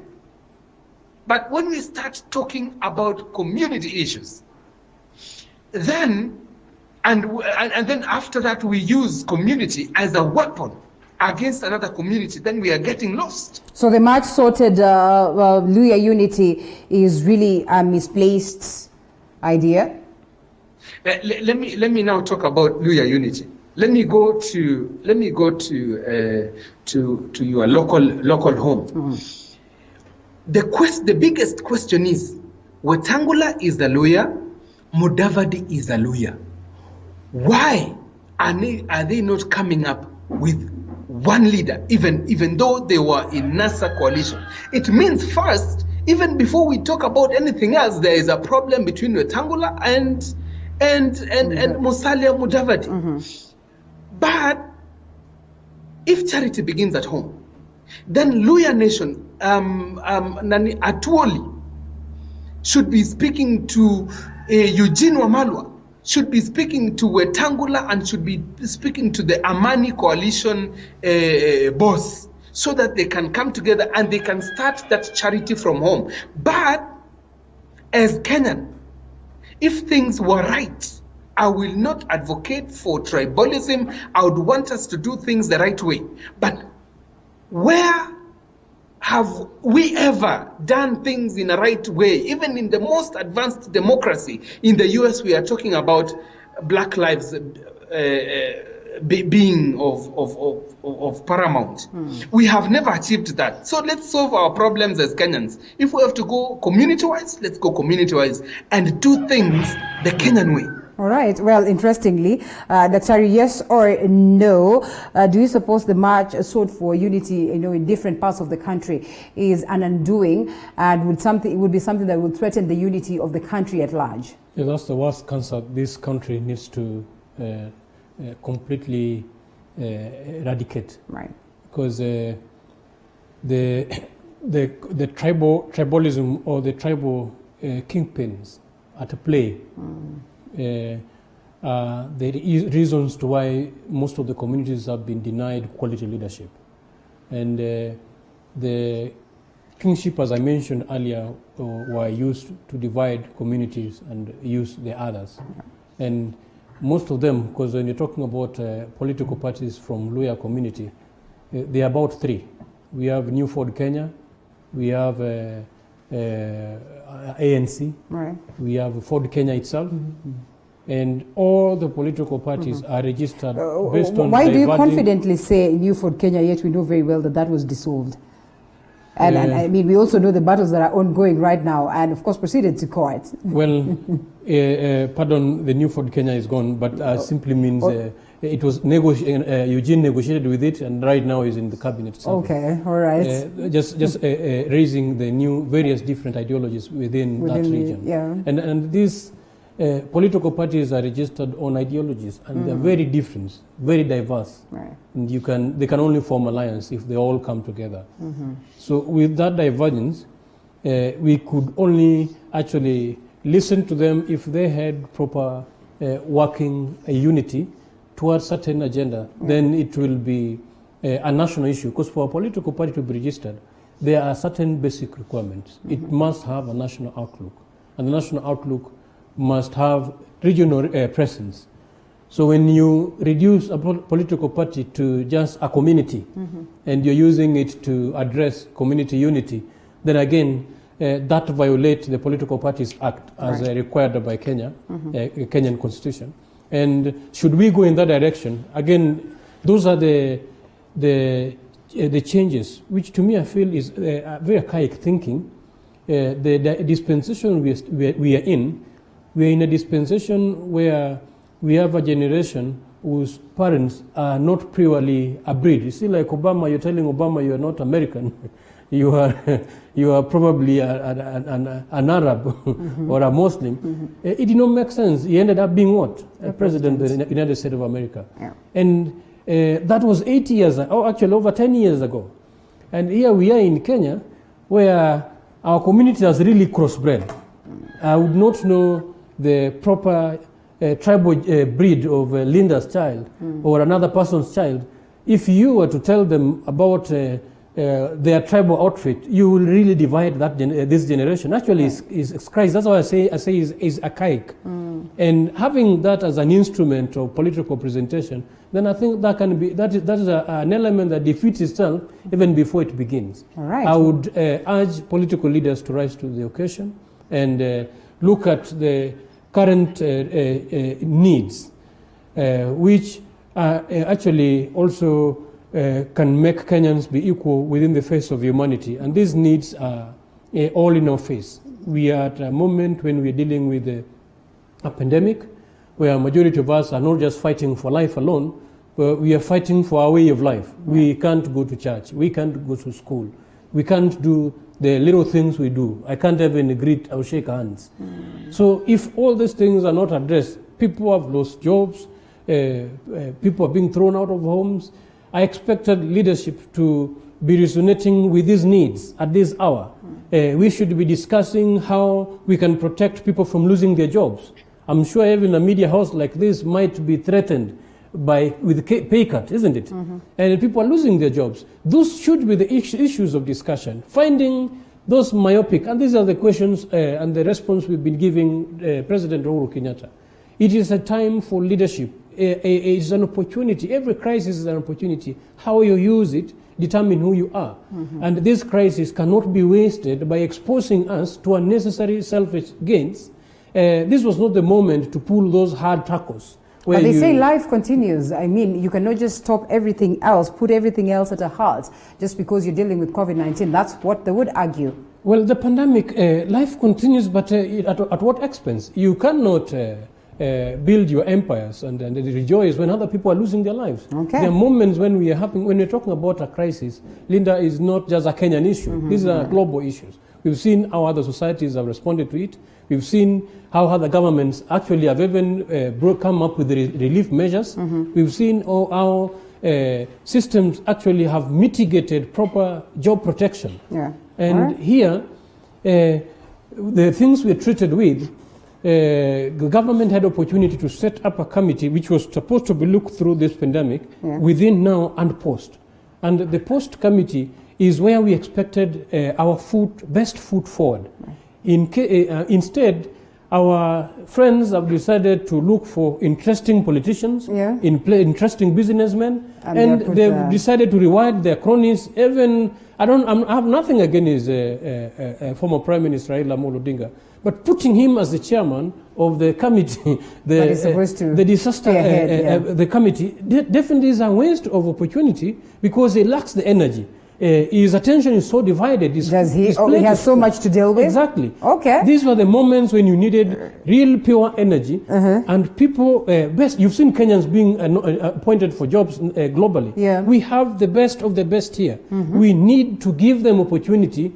This issue of cronyism and interesting politicians or interesting businessmen are the issues that are affecting our progress. All right. And this is going to deny Kenyans a chance to make proper history, because this thing is presenting us with the opportunity to rewrite our history and bring out our uniqueness and our difference in the face of the world. Sadly, the attention is divided, and politics we have to speak as it stands right now. Coming back to you, Edgar, and we're crossing over to a different topic altogether. I mean, we've expounded much on that, but the Waiguru factor that has played out the better part of last week and coming to this week, and now revelations are that Ngilu and other 4 governors may face Oster also, and the MCAs are out here tough. These governors that we're talking about, Charity Ngilu Kitui, Salim Vuria of Kwale, Wycliffe Wangamati of Bungoma, Patrick Haemba of Trans Nzoia, and Mohammed Kuti of Isiolo. And they are facing the accountability test as Waiguru prepares to face the Senate over her impeachment process. The likes of these governors that I have mentioned are also staring a sack from the MCAs that plot to throw them out. This politics at the level of the counties, is this really going to make the best of devolution? Edgar? Hello. Did you get the question? Yes, I think I got the question partly. Unaweza uliza watu wamenifanyia nini hapo kwa screen. Sasa wamesema pole. Now the biggest question is but let me just say this on first. Right. Fighting corruption, Linda, is godly, and fighting corruption is righteous. That we are purging our country from the ails of theft and stealing and making sure that right resources are used in a right manner. Yeah. You know, and it is welcome to bring Waiguru to task to tell us where the money is going and all those governors you have mentioned, all those ones. But one question is, the people who are saying that Babayao Waititu is a thief, there are people who are supporting Babayao who are saying that he's not a thief, are now saying Waiguru is a thief. And vice versa. Yes, and vice versa. Okay. The question is, where is the truth? Who is telling us, who is lying to us? Yeah. It means people have interests. And we are not talking about righteousness anymore. We are not talking about protecting the resources of the Kenyan people anymore. We are talking about factions. Where a very senior counsel of the Republic of Kenya, Orengo, is saying that someone is baying for Waiguru's head, that we have to save Waiguru because someone is baying for her head, not because Waiguru has done nothing wrong. Linda, this is a banana republic. And if leaders are going to stand up, and Dr. Juma, his party should tell us that he's not going to do the same thing with his party, that he's not going to follow the same ideologies that these other people are saying. Otherwise, Raila Odinga has lost it, Uhuru Kenyatta has lost it, William Ruto has lost it, and everyone has lost it, Linda. Okay, interesting. Who's going to sanitize this whole mess that we are witnessing politically? The Senate at loggerheads, the Senate, you know, of course, at test on how they're going to deal with the Anne Waiguru's case.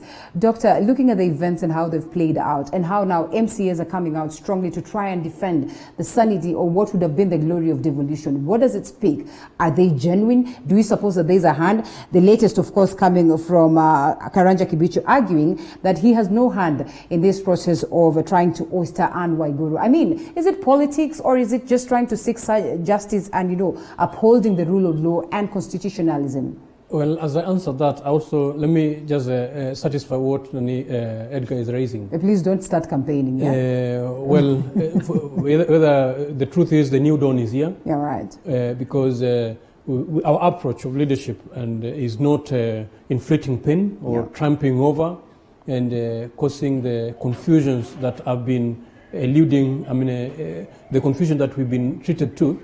As our name says, we are justice and freedom. And justice, we are ruling with peace and with love according to our loyalty pledge. But we've seen what we've been treated to. We've been treated to a lot of abuse, a lot of pain, a lot of treachery, and corruption. And Linda, when you talk about corruption, corruption is a serious menace. Corruption impedes progress.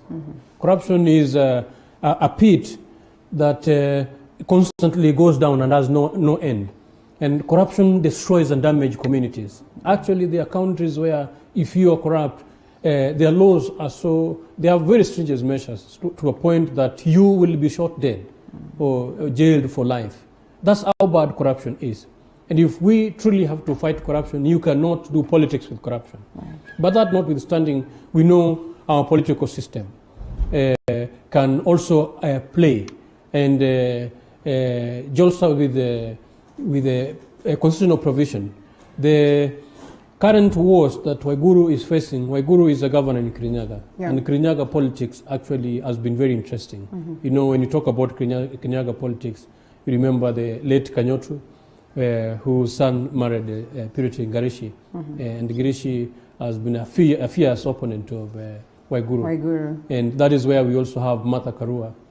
And remember also we had the former governor who was dethroned by Waiguru. So the dynamics of Kirinyaga politics is a real mix, which can go either way. Right. When Waiguru came in, did she have the numbers for her to have effective rule within a county or the assembly?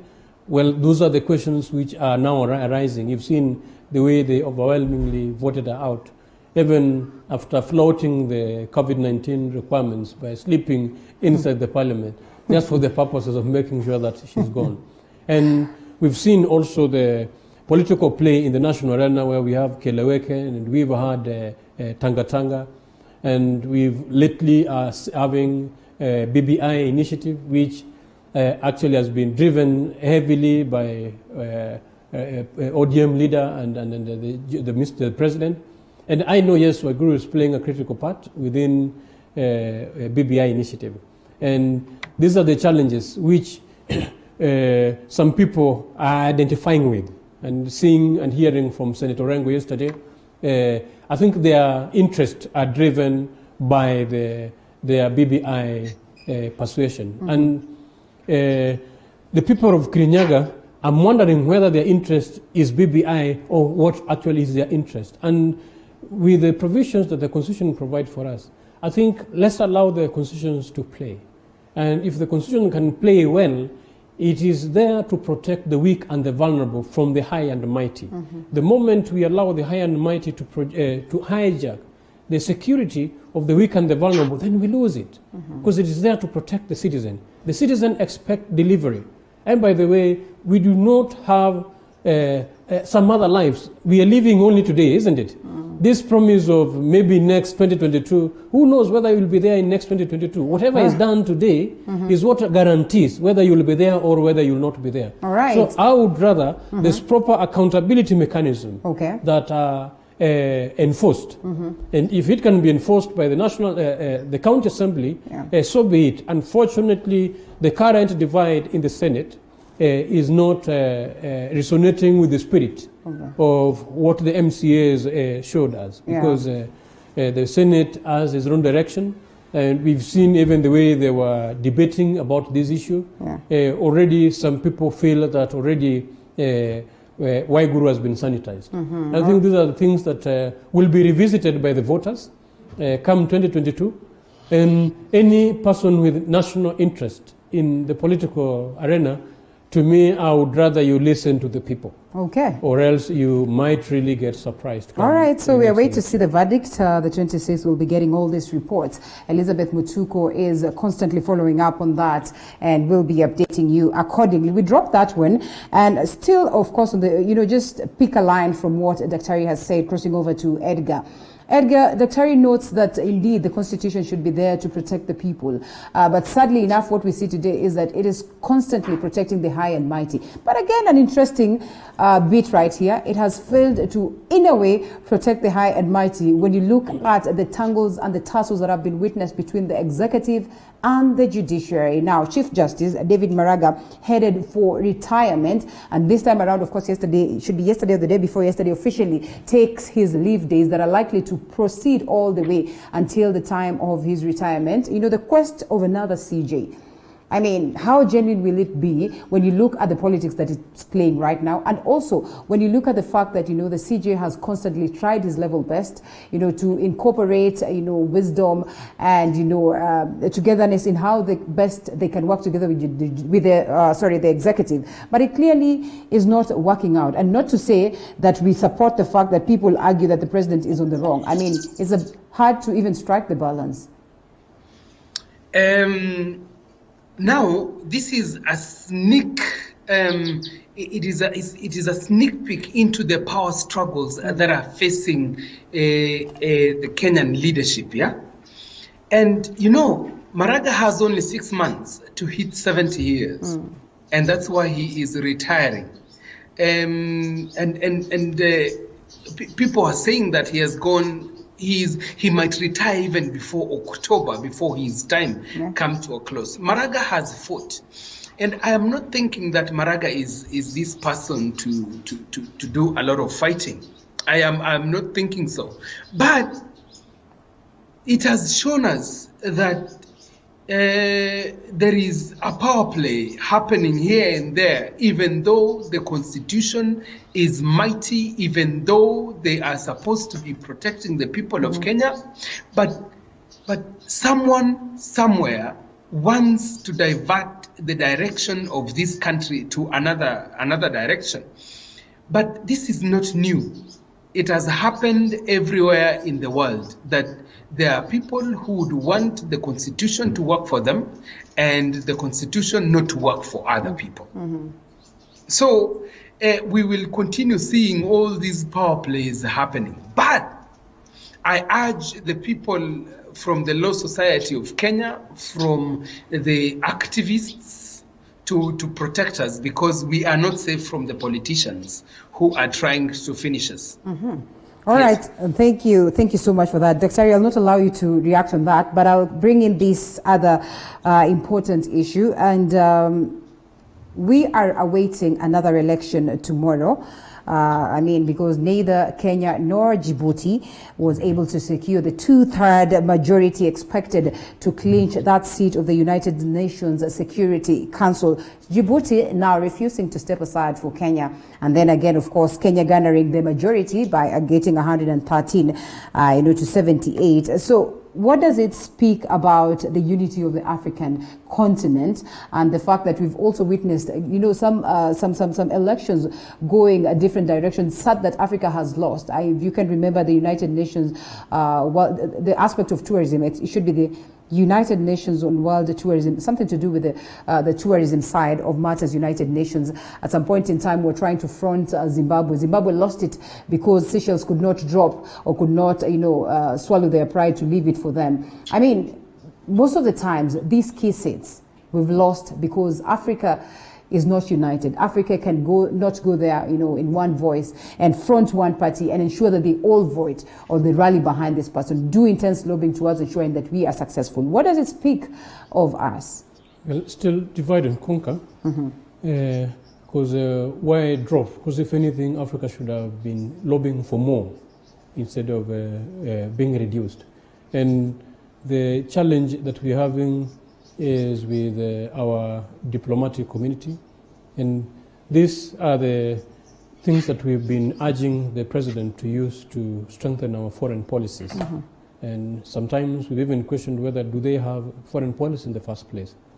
Linda, countries like China over 50 years ago, their foreign ambassadorial representation was informed by research. They were literally sending researchers out 50 years ago. And to date, you can see the impact of that effort is bearing fruits, and their representation to date still, it is a serious study which is progressive. I can see even the investment in real estate. GTC just across the other side is being a Chinese government investment. And then you can see the product of a specific regime. But our governance system has always been rewarding cronies and rejects politically who are sycophants to a political system, who, when they are sent to these other areas, all you hear about are corruption. And you saw what happened to our former ambassador in the US. He was caught up with money from soliciting money on immigration process and unnecessary things that are not adding value. And these are the things that are diminishing our effect globally. Because Kenya should have stamped its foot. Kenya, where our position, our place as it stands today, is very serious. But of course, Djibouti also, based on its location again, it is a critical pathway to the Far East.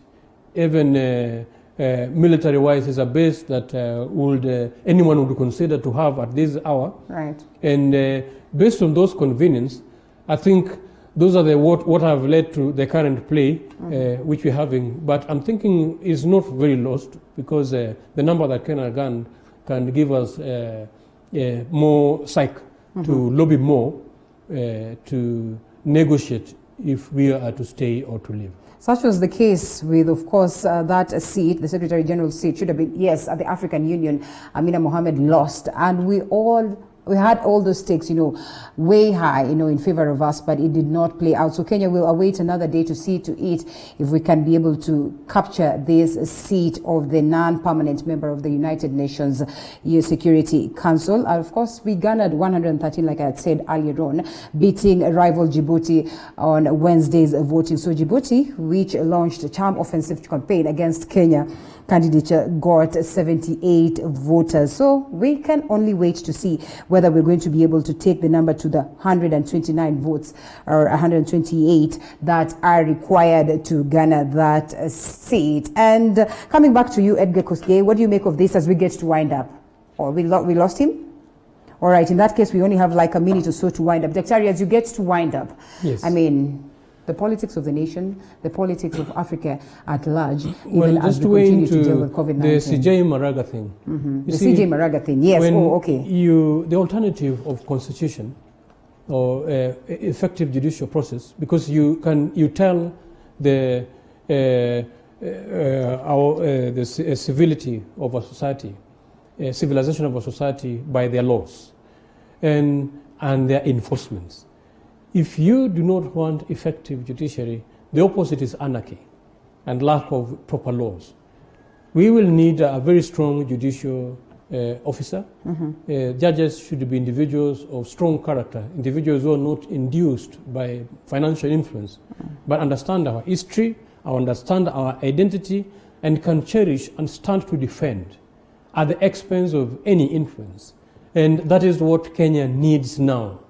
Unfortunately, with the current constitutional provision to make independent various arms of government, where we have judiciary, legislature, and the executive, and various commissions, we've seen with impunity, we've seen a lot of initiatives by the executive, and especially I'm referring to the recent executive order by His Excellency the President, which actually tried or insinuated to have Judicial Service Commission to be under the executive. And Judicial Service Commission is a very significant independent commission which is supposed to actually be the power or the alternative arm, the strong arm of the judiciary. Yeah. So the moment you usurp that strong arm of judiciary, Judicial Service Commission is what vet the judges, is what actually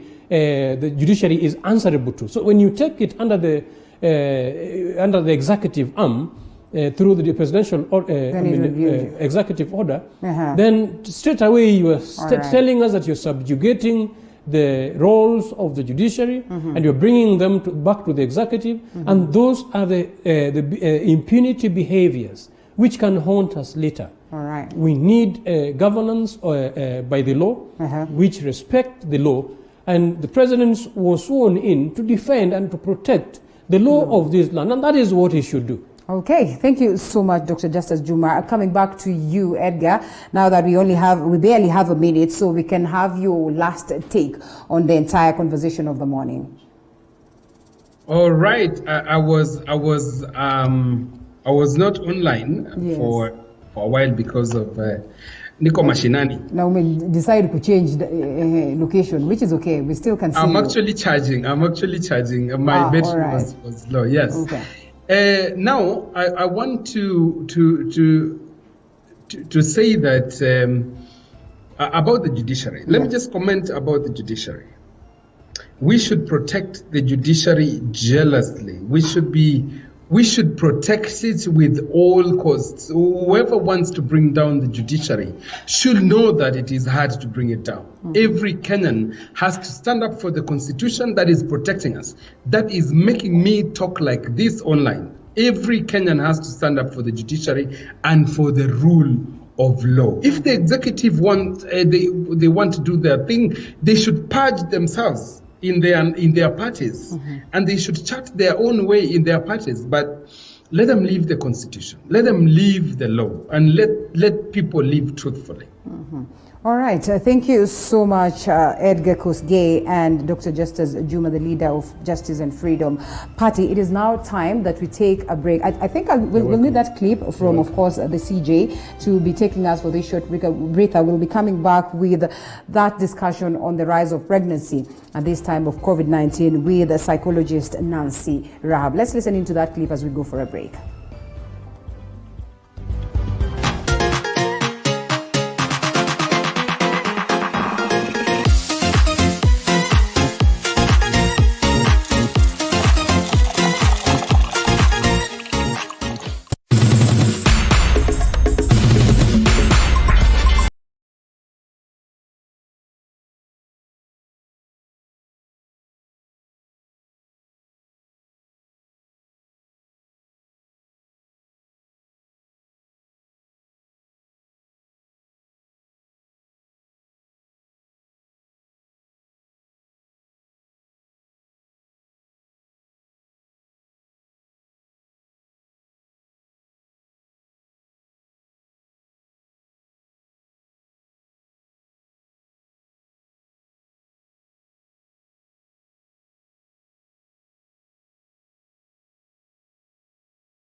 numbers and just ask ourselves where the rain started beating us, what could be informing these ills on matters social life. And the discussion of the day is pregnancies of teenagers at this time of COVID-19. So much so is happening or has come on board at this time of COVID-19, negatives, positives, and all that. And we pick them as lessons and proceed. So we'll look at the numbers before I introduce the guest of the day. Let's first of all take a look at the numbers that have been projected impregnated school girls per county as at now. And Mombasa 3,600, Kwale 2,500, Taita Taveta 2,450, Lamu 3,300, Kiambu County has 3,800, and we'll be crossing over to more. And we have, we have Kakamega. Is this 17,000 or 1,700? That's huge a number. That should be 1,700. And then Machakos County, 4,000. Nairobi, 12,850. West Pokot, 18,000. Kilifi, 20,000. I'm even scared of reading these numbers. Which other? I mean, this is coming on board after the results that came, or the numbers that came from Machakos County. And Busia, we have 2,100. Kisumu, we have 11,000. Kitu, we have 2,600. Turkana, we have 4,300. Marsabit, 3,200. We've not even talked about Machakos County, which is also what has brought us to this particular topic of the day. And here we are, Nyeri 8,500, Kirinyaga 6,000, Tana River 2,200, Garissa 2,460, Wajir 6,500, and we cross over to more. Yes, the next one is Mandera 5,730, Isiolo 570, Samburu 240, Meru 4 cases, Tharaka-Nithi 43 cases, and then next one is Embu 1,200, Makueni 7,800, Kajiado 12 cases, Nyandarua 500, Nakuru 2,400. And then we have Muranga 2,600, Narok 12,000, Bomet 8,000, Homa Bay 12,000, Migori 16,050, and then we cross over to Siaya with 6,070, Vihiga 13,200, Bungoma 11,000, Trans Nzoia 6,300, Nyamira 16,000. I think there's some of them that we have also repeated. Yes, and Elgeyo Marakwet 17, Baringo, Laikipia. I think there are a lot of numbers that will be running on your screen as you take a look at that. So the guest of the day, Nancy Rahab, who's a psychologist. Of course, that case in Machakos County, bringing us to having this conversation on the number of pregnancies, or teenage pregnancies for that matter, that we now are recording within 4 months of COVID-19.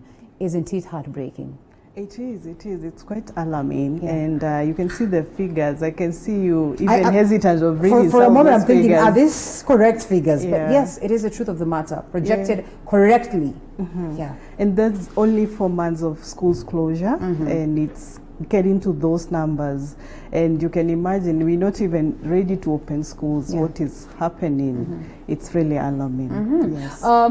Machakos, for that matter, you know, this might have sounded funny, but at some point this year, well, as we're grappling with COVID-19, the governor said that, you know what, I think I'll also talk to my health officers on ground to ensure that they put up more facilities, you know, maternity facilities, because we're having more votes, because we'll experience more of pregnancies at this time. I mean, while it sounded like it was genuine and honest, and he did not mean ill, look at what we have in Machakos today, 4,000 cases within 4 months. That means like every 30 days, 1,000. Every 30 days, 1,000 girls get impregnated. I mean, yeah, that's very alarming. And the governor should be alarmed too, because we're not actually talking about women, we're talking about teen pregnancies here. So this is not even including the other women who are pregnant. Remember, we are on lockdown, everybody's home.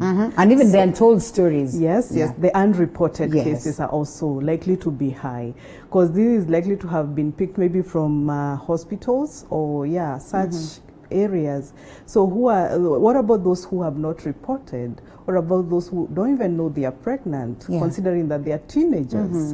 And what will happen a few months down the lane? Yes. All right, this paints a picture. We're just trying to imagine what could have informed this. We all know the act. But then one would argue, was it on consent basis? Was it, does it also paint a picture of how maybe rape cases are rampant? And even worse, the ills within the society, because you hear that 3/4 of these cases have been conducted at the setup of the home. So that means, you know, first of all, this defiling of these kids by their very own family members. That is usually possible, especially during school holidays. And we usually see cases of violence, sexual-based violence in the family setup. Because most of the time, kids are not defiled by people they don't know. They're defiled by family members, people who are neighbors, people who are close by. So, and remember now with the COVID-19, people are supposed to stay home. So everybody is home. Cousins are home. And their uncles, maybe their parents are busy looking for, you know, to put bread on the table and leaving these teenagers maybe in charge. Cousins are there. It doesn't necessarily need to be sexual abuse. It could be, there could be consent, but then again, with cousins, with neighbors, with people maybe they went to school with, it is possible. On a psychological perspective, on a grown-up perspective, maturity, I'll tell you for free that I am a totally different lady or a girl or a woman in comparison to what I was back then during the teenage times. You know, there are things that honestly I look at and I'm thinking, wow, I would never have figured this out. Do you suppose that we can confidently say that, you know, with consent, these girls literally consent knowing what they're putting themselves into? I wouldn't say they know the gravity of what they are consenting into, because we told that teenagers, they are hormonal, whatever, are up and higher. People, they really want to explore. But then again, they don't know the consequences, the impact of this act that they're getting into. And once now they know that they are pregnant, they don't know what to do about it. And I'm actually very worried because some might even try to abort. And the risk now, they might be even risking their lives. Especially now with all this data coming out, and maybe someone is feeling that they are pregnant, what are some of the things that they might do to get rid of the pregnancy? And some of these things are, you would say, like, let's say the disadvantaged children or teenagers don't have information. And even if they did, the health sector is a bit strained. And you'd say that people who maybe offer contraceptives are not there, or they don't want to go into these facilities because of this COVID-19 threat that is there. Because nobody wants to walk into a hospital these days because they are afraid they might contract this disease in there. So those are some of the things that maybe the government needs to look at. What information is out there? Since these kids are home, and they might be home for a long time, what do they know about all these activities they might engage in? And then what is being done about sexual abuse? And also the information that is there about maybe contraceptives. I know it's a very sensitive issue. It's a sensitive issue, but there's a time the statistics showed that, you know, a majority of women actually are taking their kids as, you know, as low as the age of 12 for contraceptives because of the fear of this, because you don't want them to get pregnant. So, you know, you just take into hospital as a child and you're told that, there's a problem and everything. Sometimes they have these contraceptives put into them without their knowledge, just because the parents are, you know, in fear. I've heard of such cases. But then again, are you protecting them from STIs? Are you protecting them from HIV? I think the basic and the most important thing is giving them information. At what age should we start giving this information? As early as 10, as early as you can, because kids, I think they are always ready for the talk. It's us parents who are not ready for it.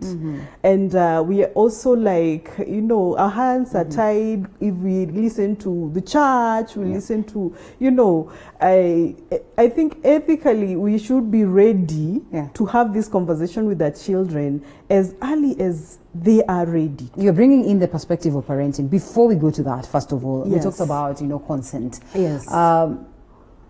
In a way, yes, there could be consent. Yeah. And, you know, sometimes you get scared that 4,000 of them, all of them consented to this. Yeah. With all the information that you're given to school. You know the basics that you're not supposed to play with a boy. This and this and these are the dangers of engaging with a boy and all that. 4,000 of them proceeded to get pregnant. And this is an argument that we were having on our editorial meeting yesterday morning, that we can say that the society has been unfair, the laws have been unfair on perpetrators, because amid that the acknowledgement that there could be consent between these two key people, you find that the law is crafted in a way that it will punish the perpetrator. Do you suppose it is the case? Should we at some point in time look into this and probably try and strike a balance?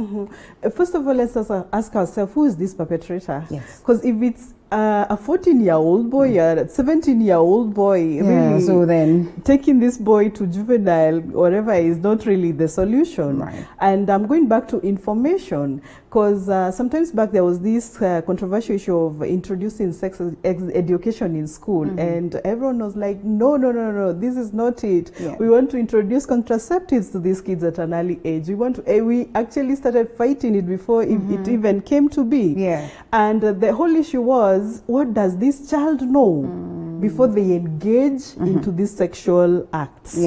And I think my time we were told not to, and we were not told why. And slowly we are becoming those parents. Right. I don't want to see you with so-and-so. So-and-so has bad, you know. And you do not bother to tell them why. This child, the child we're having today needs explanations. Right. You need to sit down with this child and tell them, look, I am telling you that you befriending so-and-so could lead to this, and this. Right.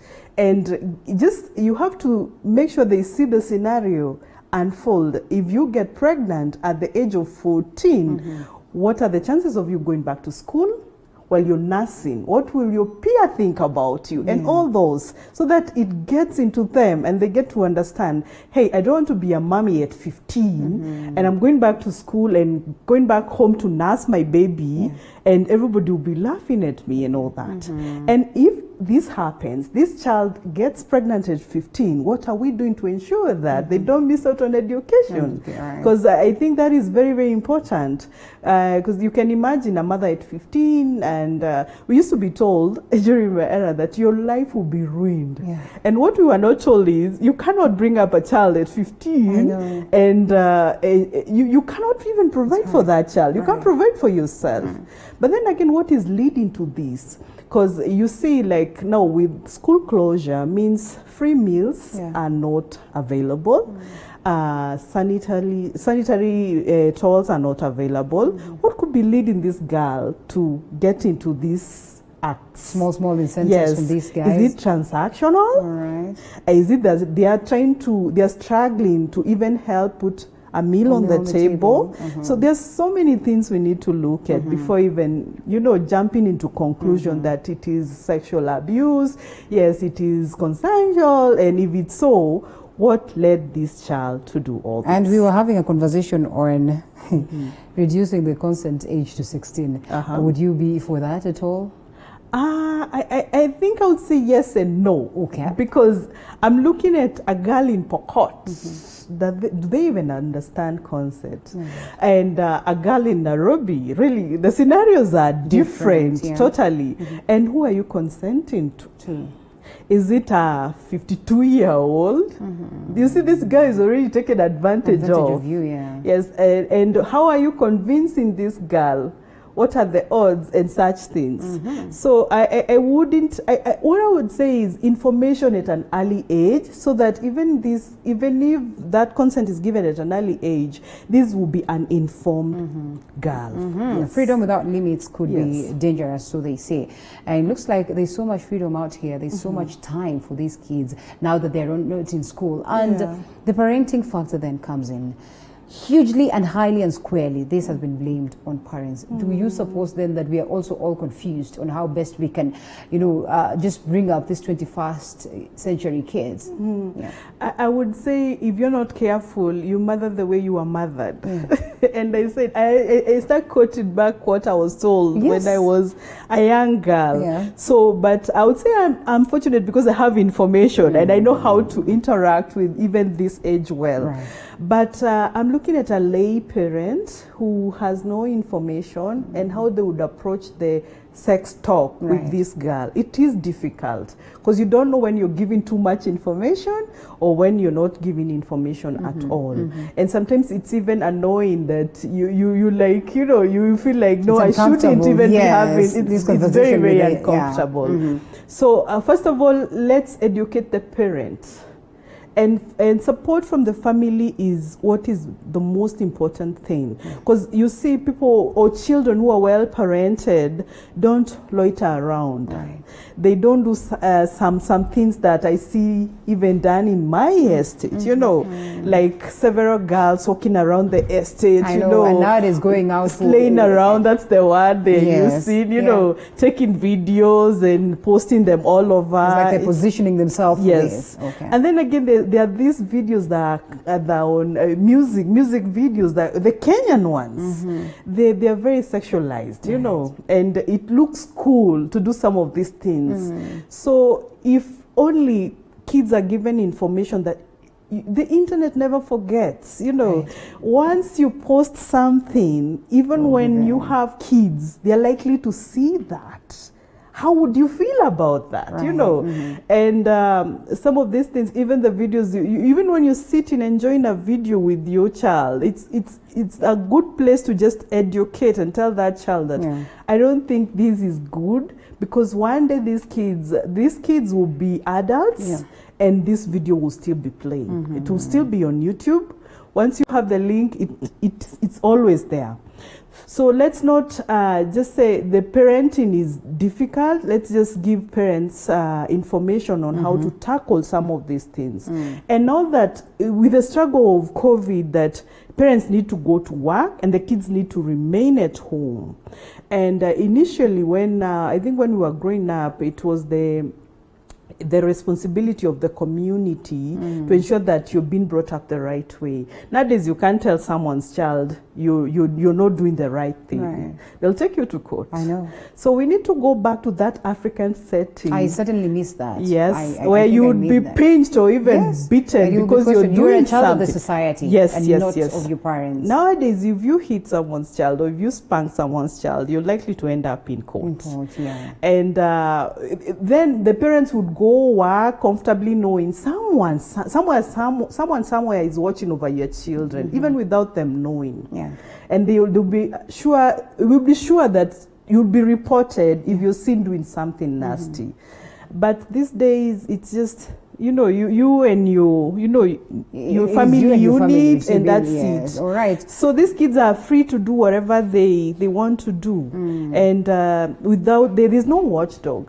You can't even question. And they'll even ask you, who are you to question me? You're not my mother. Exactly. You see? And we ask this, how then can we instill responsibility in these men? Because reality again is this, that you might find that out of these 3,000, if at all there is a teenage boy involved, then maybe it could be just a few of them. But then you find that most of these girls have been perpetrated, or these girls have been involved with, all these, men who are of sane mentality, men who are above 18. So how do we instill that aspect of responsibility to our men, for them to just wake up and open their eyes and realize that actually this is a young girl. So in as much as she's in consent, is it the right and the noble thing to do?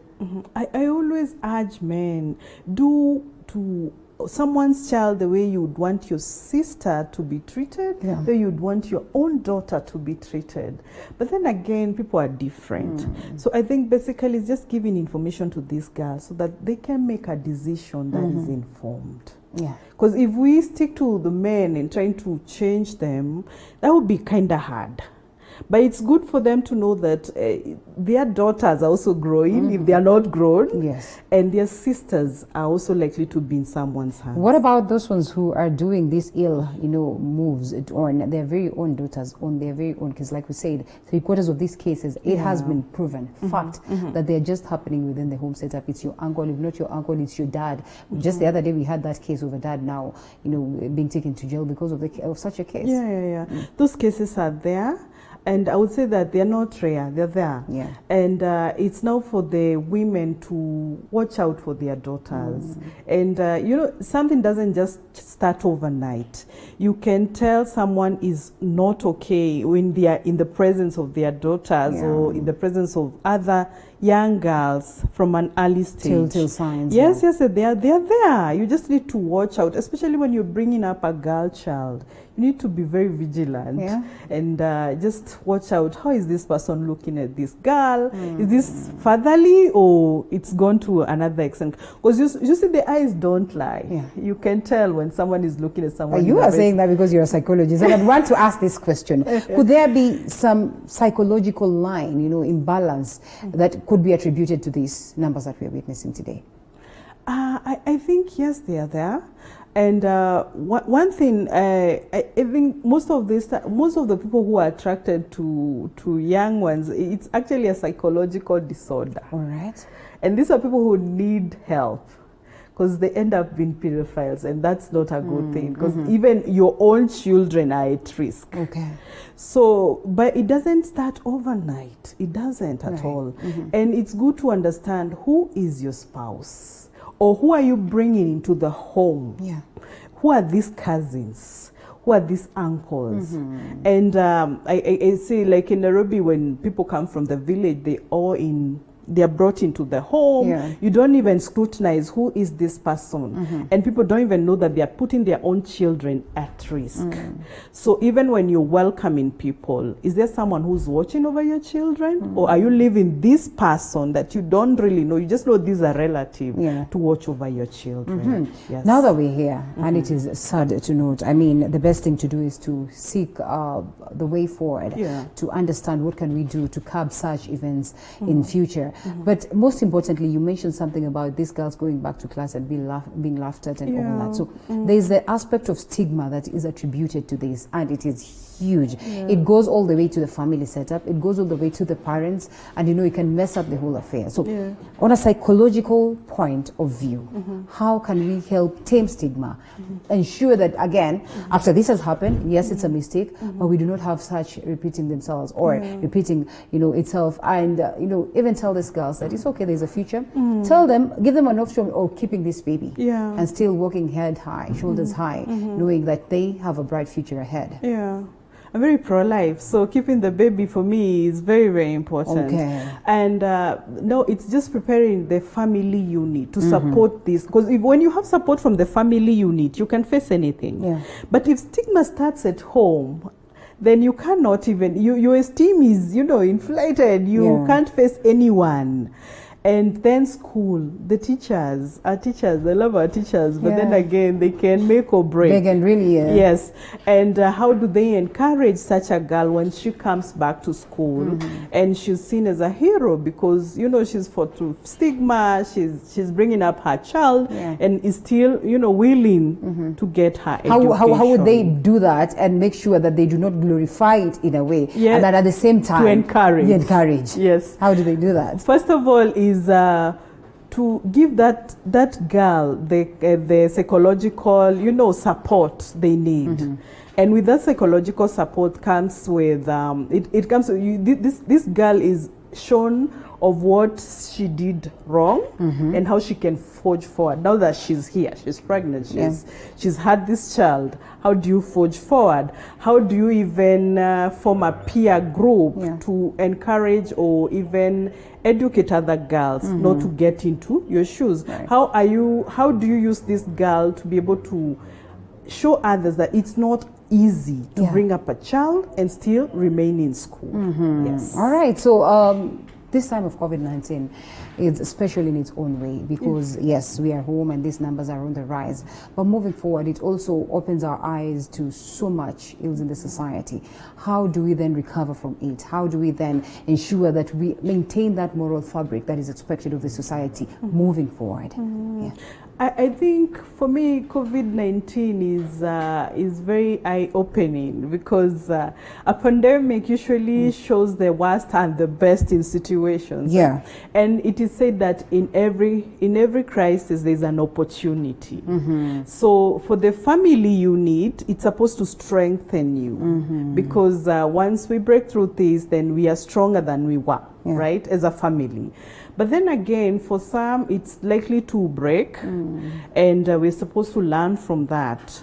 Now that I'm here with my spouse 24/7, I know him, and I'm able to learn things that I might not have known about him. How do I deal with that? How do I manage my expectations as a mother even? Because these teenagers are all over. And how do I even use it as a platform for educating my children to be better people? All right. Yes. Well, thank you so much, Nancy Rahab. It was great having you, psychologist. And we have more of these conversations. We have still so much. Of course, the violence, the family setup now on the rise, divorce cases on the rise, courtesy of COVID-19. It's unfortunate, but we can only hope that we are able to balance this. And I think it's important that we come to a close, but not before I update you on what is happening in the world of the roads. I know it's a little bit too late, but all the same, it is good to just know. I mean, it's 9 p.m. Some of us are early birds. And yes, we have some feedback right here from people who are using the roads. So we'll take a look at this on my 3 route, and also a bit of what is on the Google Maps. And a reaction right here: forgive my camera, or is it my speed? But this Chinese barricade rock I was talking about yesterday, ile gari itagonga hiyo kitu tokwa na wazimu. Outer Ring Road service lane pale chini ya bridge ya Donholm. I think it's important that we update ourselves on this, because a new road user could be using this road. They need to know that, so they are careful. That is a tweet by Kara Dien. And another one here reacting about some point at Outer Ring. Kindly do something before somebody gets injured. Outer Ring Road is so poorly designed. It's just a death trap.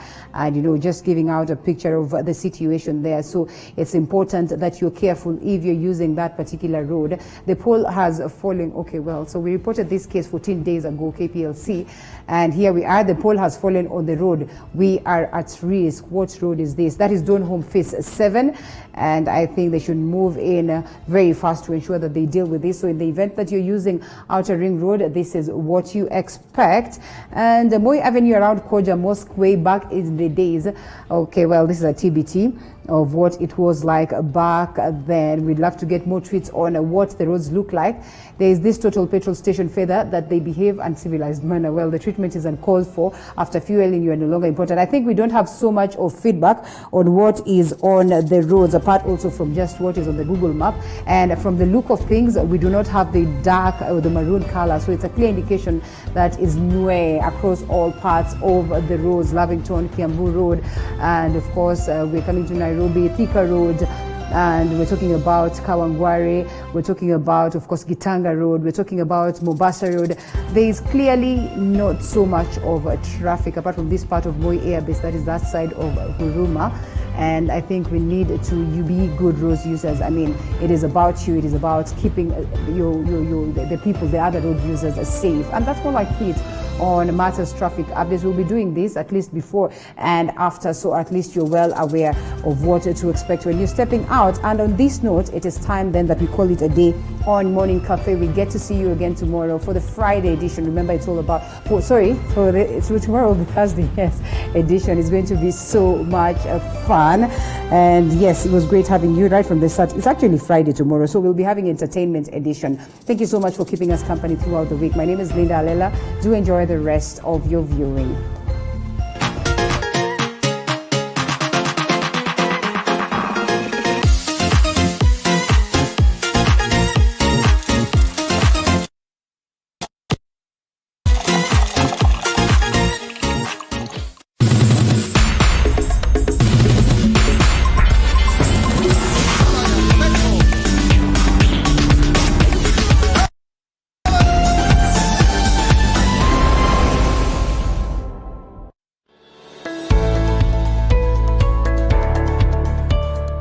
Assalamu alaikum wa rahmatullahi